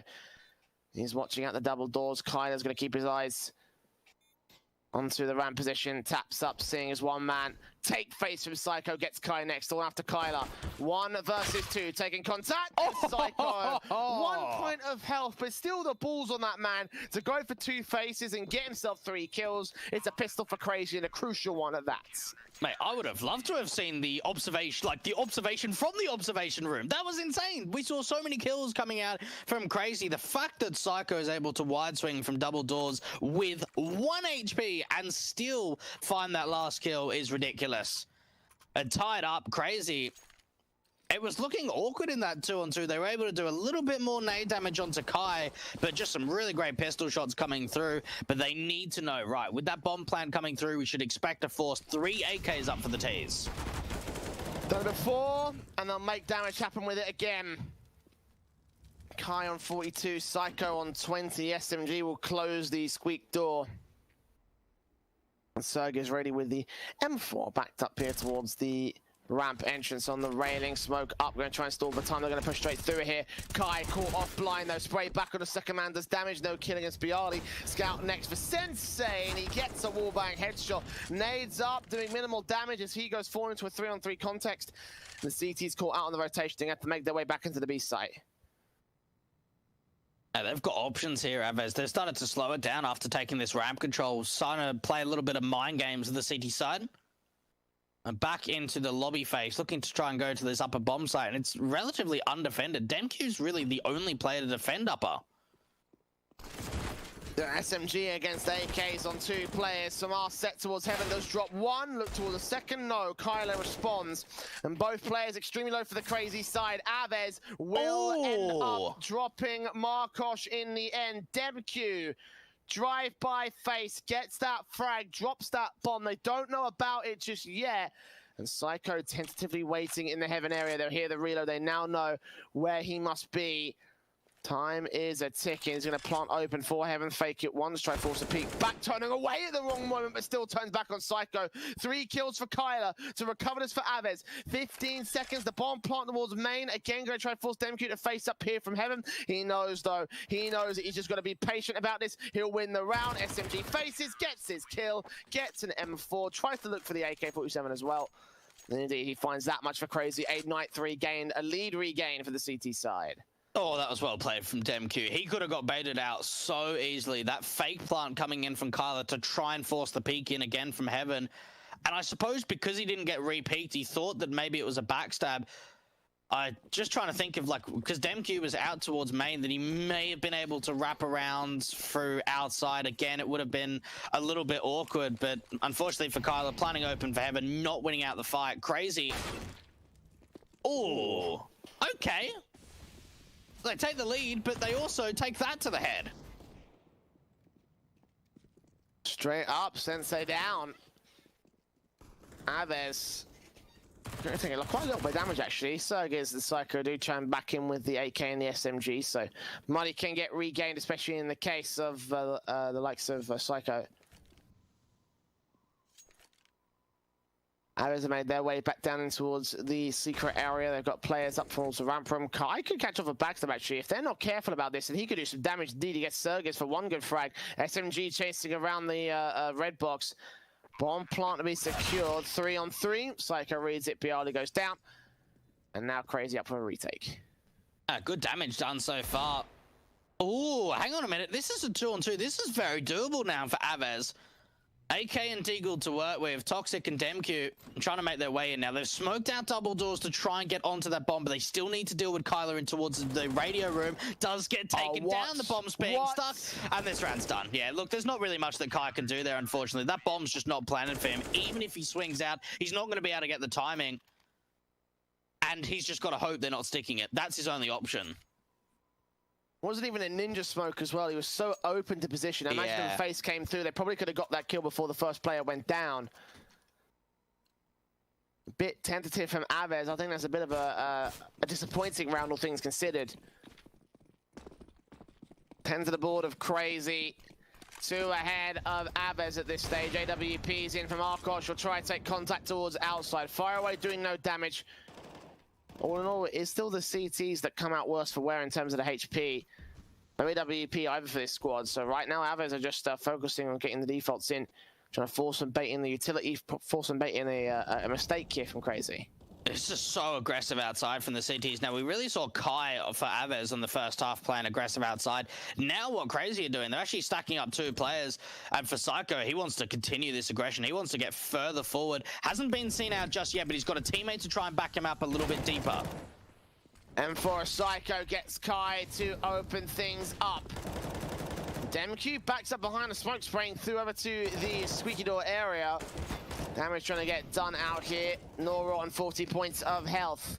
5-on-4 situation. Crazy still at the advantage, and they're going to make their way back out of position here from the ramp area especially. Nora gets 1 kill from the vents position. Dealt with by Psycho to return all the same. They'll know if that vent dive is coming through and that re-smoke comes out from the city side at ramp, that they've got a pretty good gut feeling that it was going to be a lower split out through ramp. And Marcos, Kyler, and Bialy slowly making their way out, but 30 seconds left. They really need to get a move on. They need to either wrap around to hell, go back towards the upper bomb side, or get into lower very quickly. It looks like it's going to be the wrap around to A. From hell, Kyler will take face up from the ladders. Toxic is right behind him, hearing all his footsteps, though. They're so ready for this. Kyler takes the kill. Return back from Psycho is responded to by Markosh now. One player from main flashing against him, seeing the shoulder. Bait, good shot from Markosh. Catches his man, and Serg is on his way back up from the B site, coming in from ramp as well. But a 1-on-2 for the M4. No idea of where Bialy is at either. That could be an easily isolatable kill. Logos with no kit, no utility. But just pick up a kit, but Bialy drops him back down to earth. 9 to the wall of Aves. And Crazy conceding one back over here on CT side.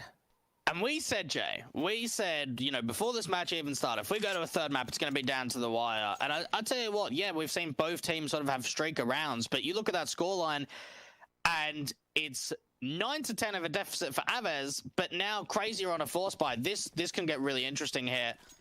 Aves, they win this round, they take the lead. They'll be able to go 11 to 9 up. Or I should say 11 to 10 up, sorry.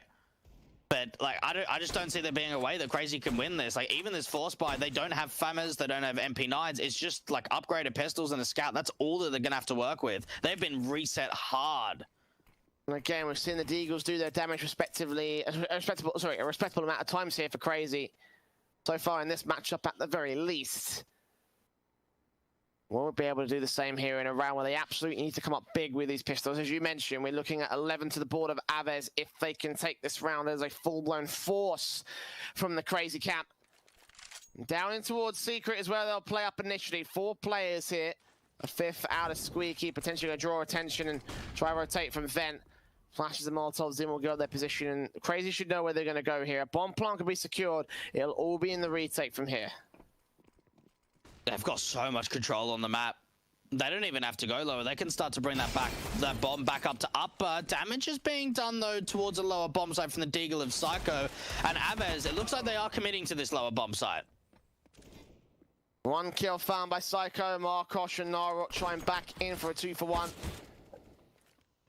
Sensei drops for 3 now. And Crazy probably have to save their, upgrade pistols and their Kevlar, because there's no way that Toxic and Demku are going to get this retake together. It will be 10 to the Aves board. Lead equalized once again. And Crazy just don't have any money to go into the next round with here. What's unbelievable too, Jay, is that they won, the first 3 rounds of the second half. They lose a gun round, and they just, instantly reset. And that just comes off the back of Aves making those first 3 rounds so expensive and so down to the wire. 10 to 10. Crazy aren't going to be able to bring much into the next round. Outside of, obviously, the 2 saved-in players of Toxic and Demku. Maybe they can, even upgrading some P250s probably won't happen. They'll get $2,400 in the next round, so it'll probably just be the USPs to back it up.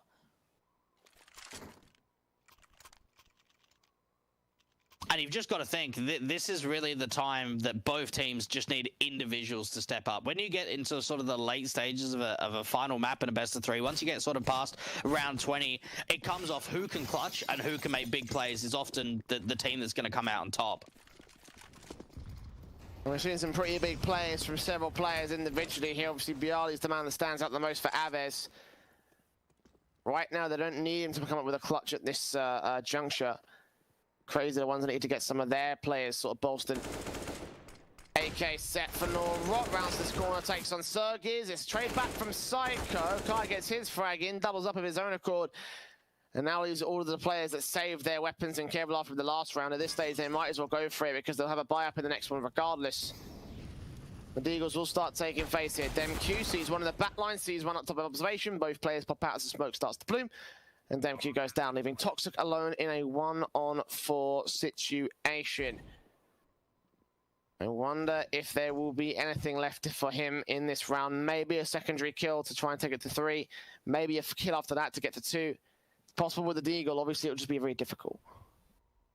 And Jay, we haven't seen a single tactical pause this entire map. So you've got to think, there's probably an opportunity for Crazy going into the next rifle round to just go for a tap pause and just take a bit of a breather. And Toxic has snuck his way to the lower bomb site, but he can't find anything with it. That's why you don't spam the deagle, guys. Because every bullet misses. Especially at range. Maybe at close range, if like point blank within the guy, then fair play. But that was a bit of a weird one there from DemQ. And Toxic as well, the same could be said. M4's in, AUG for CR4ZY, AWP out for Marcos over on the Aves camp. AK's in on 4 individuals. Flashes over, Molotov's in. Aves up to the silo position for Kyler. Looking very quickly, making his way out towards Mini here. Drops down, footsteps heard. Psycho's right there for a quick kill. Kyler trades it back 4-on-4. Spray back from Sensei, dealt with by Kyler for a 2K. He's so low on 10 points of health. 2 line up for DemQ, only gets 1. Norrod's traded back by Toxic. Kai gets CR4ZY in heaven, and it's a 1-on-2 now for Toxic. Fluff the deagle shots in the last round. Now here with an AK for a retake here against Aves. Oh, what a chaotic round coming out from both sides. We see the fast aggression in the split coming out from outside to wrap in through main. Get that quick sight execution through. Toxic 1-on-2. That's the first. Oh, he finds both kills, Jay. What a retake coming out from Crazy. And Toxic, well, he's proved you wrong from that last round to this round. And he's celebrating around the bomb site. Rightfully so. Crazy were on the ropes in that round. And a spray transfer from Toxic, not just 2 kills, all with a single hold of the mouse click. Check this. Check this out. Yeah, baby. I don't even know how you can like move and adjust and still keep a stable spray in that one. Like that's just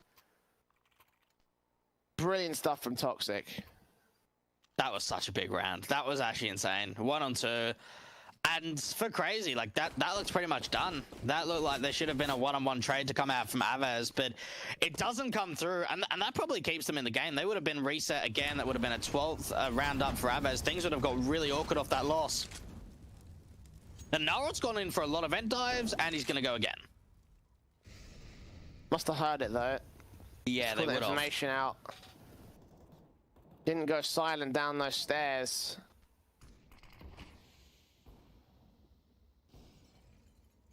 No one downstairs directly here for the CT camp though. They've got players that are set up towards like the ramp room, for example. And for Mars from CR4ZY in particular will get overwhelmed by Kyler. AWP from Sensei, dropping that bomb in the open. That's a big kill at the final. Get forced back with the flashbang. Player coming into the backstab. He hears him! But Norrot still gets the headshot and still turns it back to the man advantage of Aves. B site is under full control for them now. Psycho can't get in, denied a plant to go for a retake here for Crazy. Oh, they know where Psycho is too. They have to save. They have to save. They can't go for this 2-on-4. The money line's so awful. And Crazy, like, they took lobby control, but yeah, you're right. Like, they dropped that bomb from Sensei out from ramp, but even hearing those footsteps onto Marcos, the adjustment from the AWP doesn't quite connect.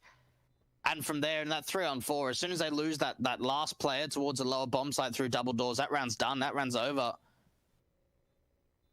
This is now getting very awkward for Crazy because they're not going to have enough money to go into the next round. Are they going to have to force again? I'm just trying to sort of see how like the money line's working for them. It is desperation to hold on to this M4. Ooh. Okay. They waited a little bit. No. So they'll probably just eco to buy up in the next round, actually. They're not going to be reset again. I hope they don't force this. They'll get 2,400 next round. They'll be able to get full buy, no worries next. Yeah, no force buy and play for Crazy. A little bit of investment coming in from Toxic to get a bit of bonus utility, but his main concern is just trying to find some impact on the kill counts with the M4 or by saving it. That's his main thing for Crazy. Avez should get to 13 here on this T side board. The burst through, the Manic spray is blind from Toxic straight through the squeak door. No one is saying anything about that. Zeus for DemQ, ready to receive anybody that pops out. Might find a frag here for the CT side. Just trying to get as close and personal as possible out through Hut.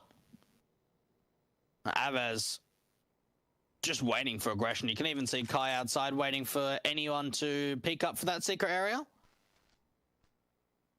So much time to work with, so much utility to work with too. Now out towards ramp, there's actually no one here, Jay, so they can go into lower pretty much like undefended.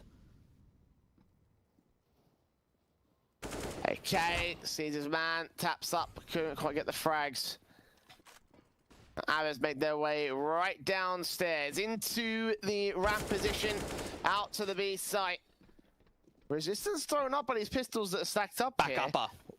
They One realize. player coming back here, they go, sprayed through. Norok getting DemQ, and rotations will come back from the secret position. Norok continuing to get frags. Sergis finds one. Kai trades back. Toxic holds for 3-on-2.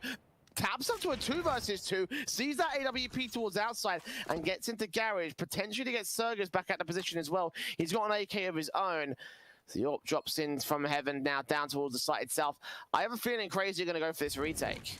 They might as well. 2-on-2. They're going to buy it to the next round. Good shot coming out from Marcos, and that might be the deal pretty much secured here. Toxic, 1-on-2.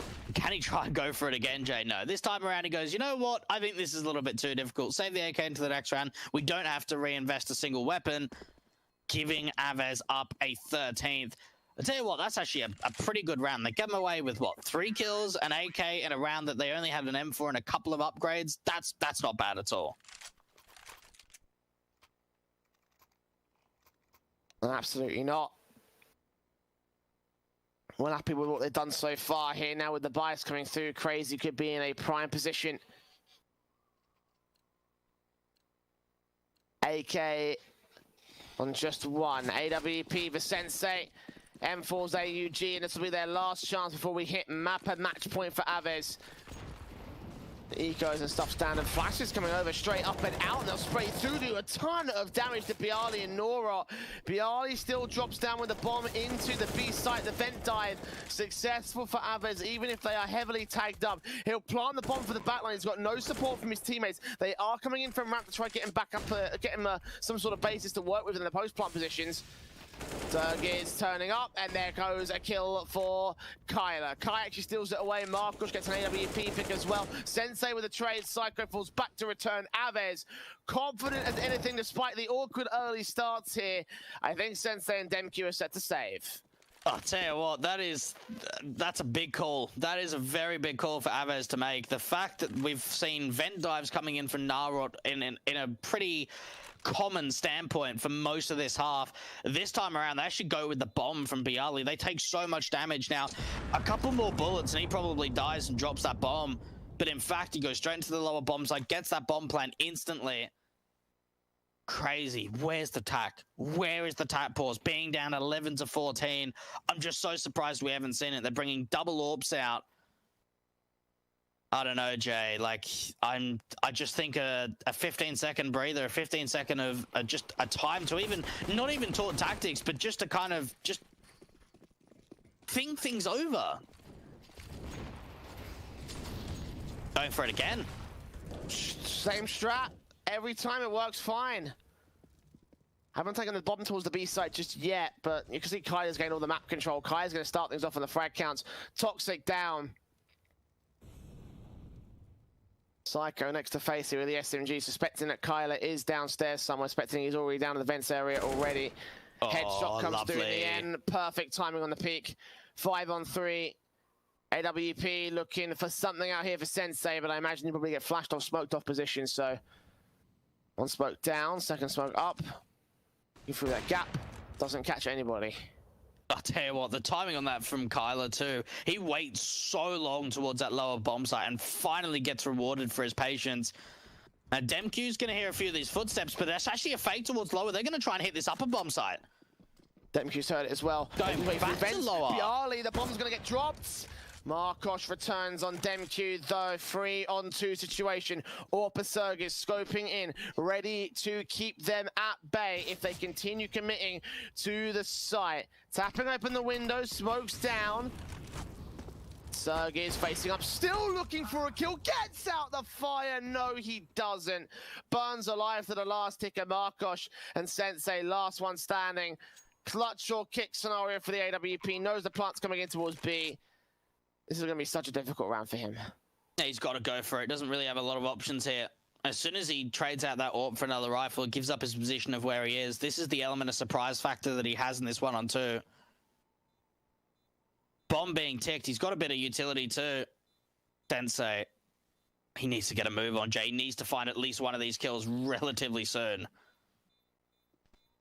AWP in, hearing footsteps, checking the sight. Not looking the right way. Nora catches him off. Takes us to map a match point for Avez. They are within touching distance of going to the playoffs. Crazy. Really letting things go here on our final map. Yeah, look, for Crazy, right, you've just got to look at how many rounds they've won in the second half and think, right, they got off to a 3-0 start, but outside of that, they've only been able to win one of those CT rounds, and that was off the back of a massive 1-on-2 clutch. Avez just putting up so much pressure, and they can end it right here, right now. Not the strongest of buys. Even the spam, early damage done to Psycho. Not massively low, but low nonetheless here for the Crazy side.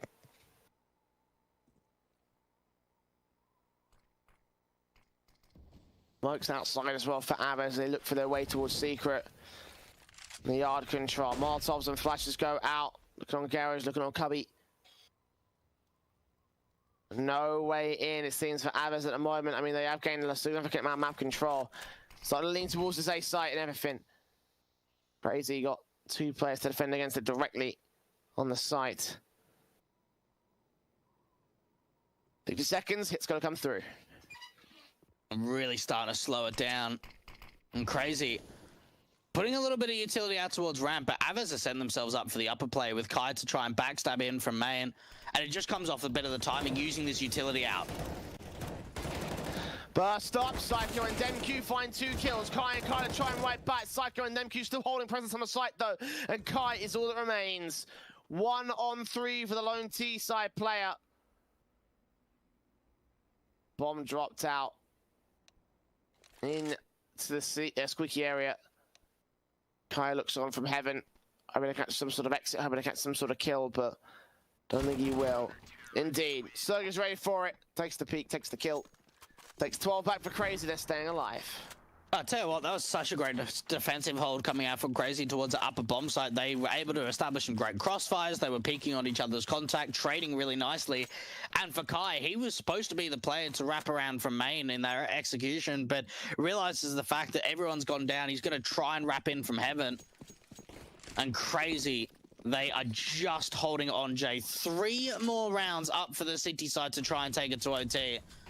And for Avez, you've just got to think all it comes down to is just an opening fight. One sort of opening pick to go their way before they can start to close out a round.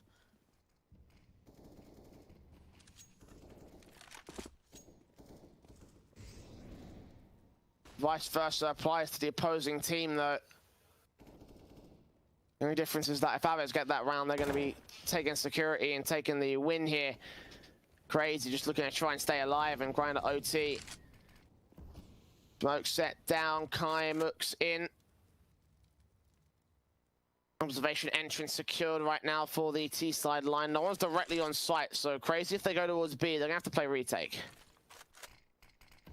Yeah, and Crazy. I'm trying to get Sergus very aggressive in towards his dark position towards lower, but there isn't a very strong defensive hold on this City side. They need to get more rotations through because there is so much T side presence out to this lower bomb side. They're starting to clear out lobby. They can force the rotations to lower. 40 seconds. Serg is ready for Decon and Double to open up. AWP got his back up, takes that frag back, looks for his second kill and gets it. Markosh will trade. AWP towards the ramp face. It's Sensei gets his own frag involved. Kai burning, bomb dropped in the open. They know exactly where it is. Got to take this face, got to take this kill. We'll try and recover the AWP instead and try and work with that. But 15 seconds, it may also be a save call here for the lone T-side player. No backup in the form of Bialy. He goes down to Toxic, top of the site. Kai with one frag, not quite getting his second. He'll try. In the end, it's Psycho there to get that frag back. A knife attempt came through and everything from Psycho, but 13-15, Crazy. Continuing to remain alive here against Avez. And I tell you what, I'm kind of surprised they're buying here.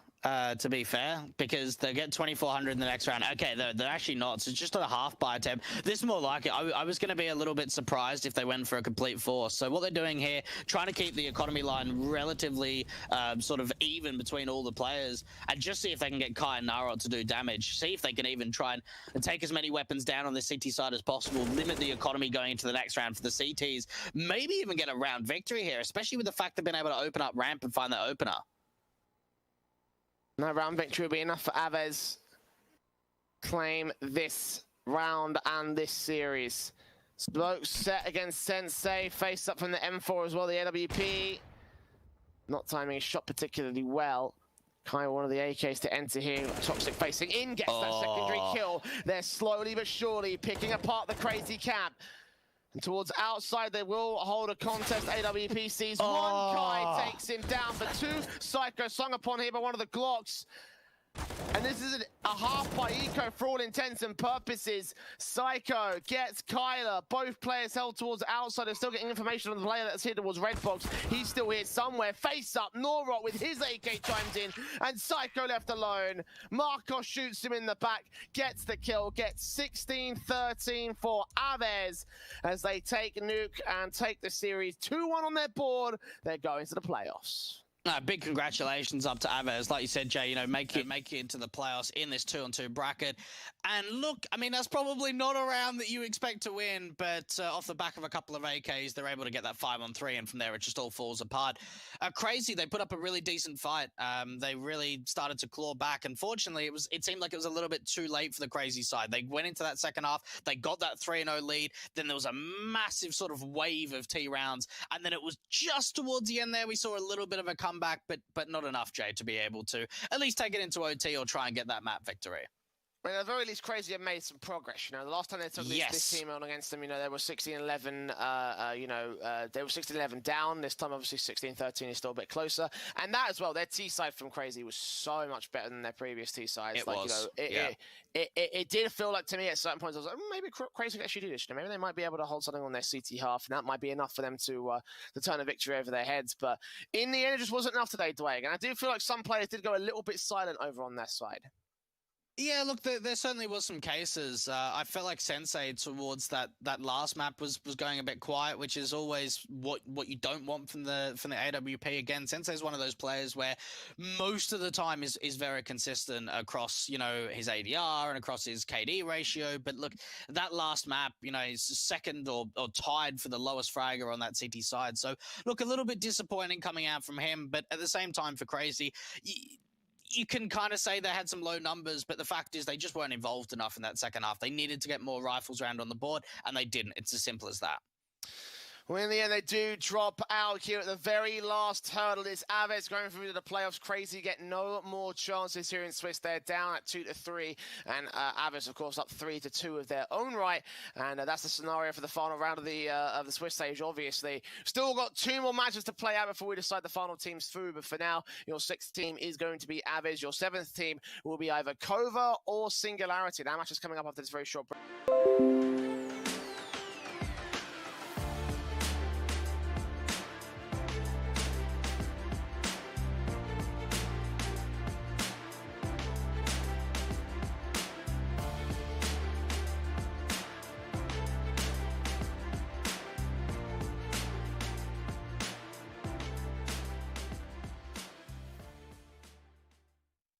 Initialize booting.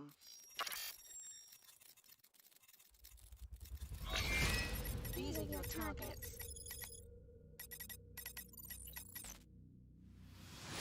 You must find, capture and contain them until extraction vehicle arrives. Witnesses are irrelevant. Leave them unharmed if you can. End of a transmission.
System online. System online.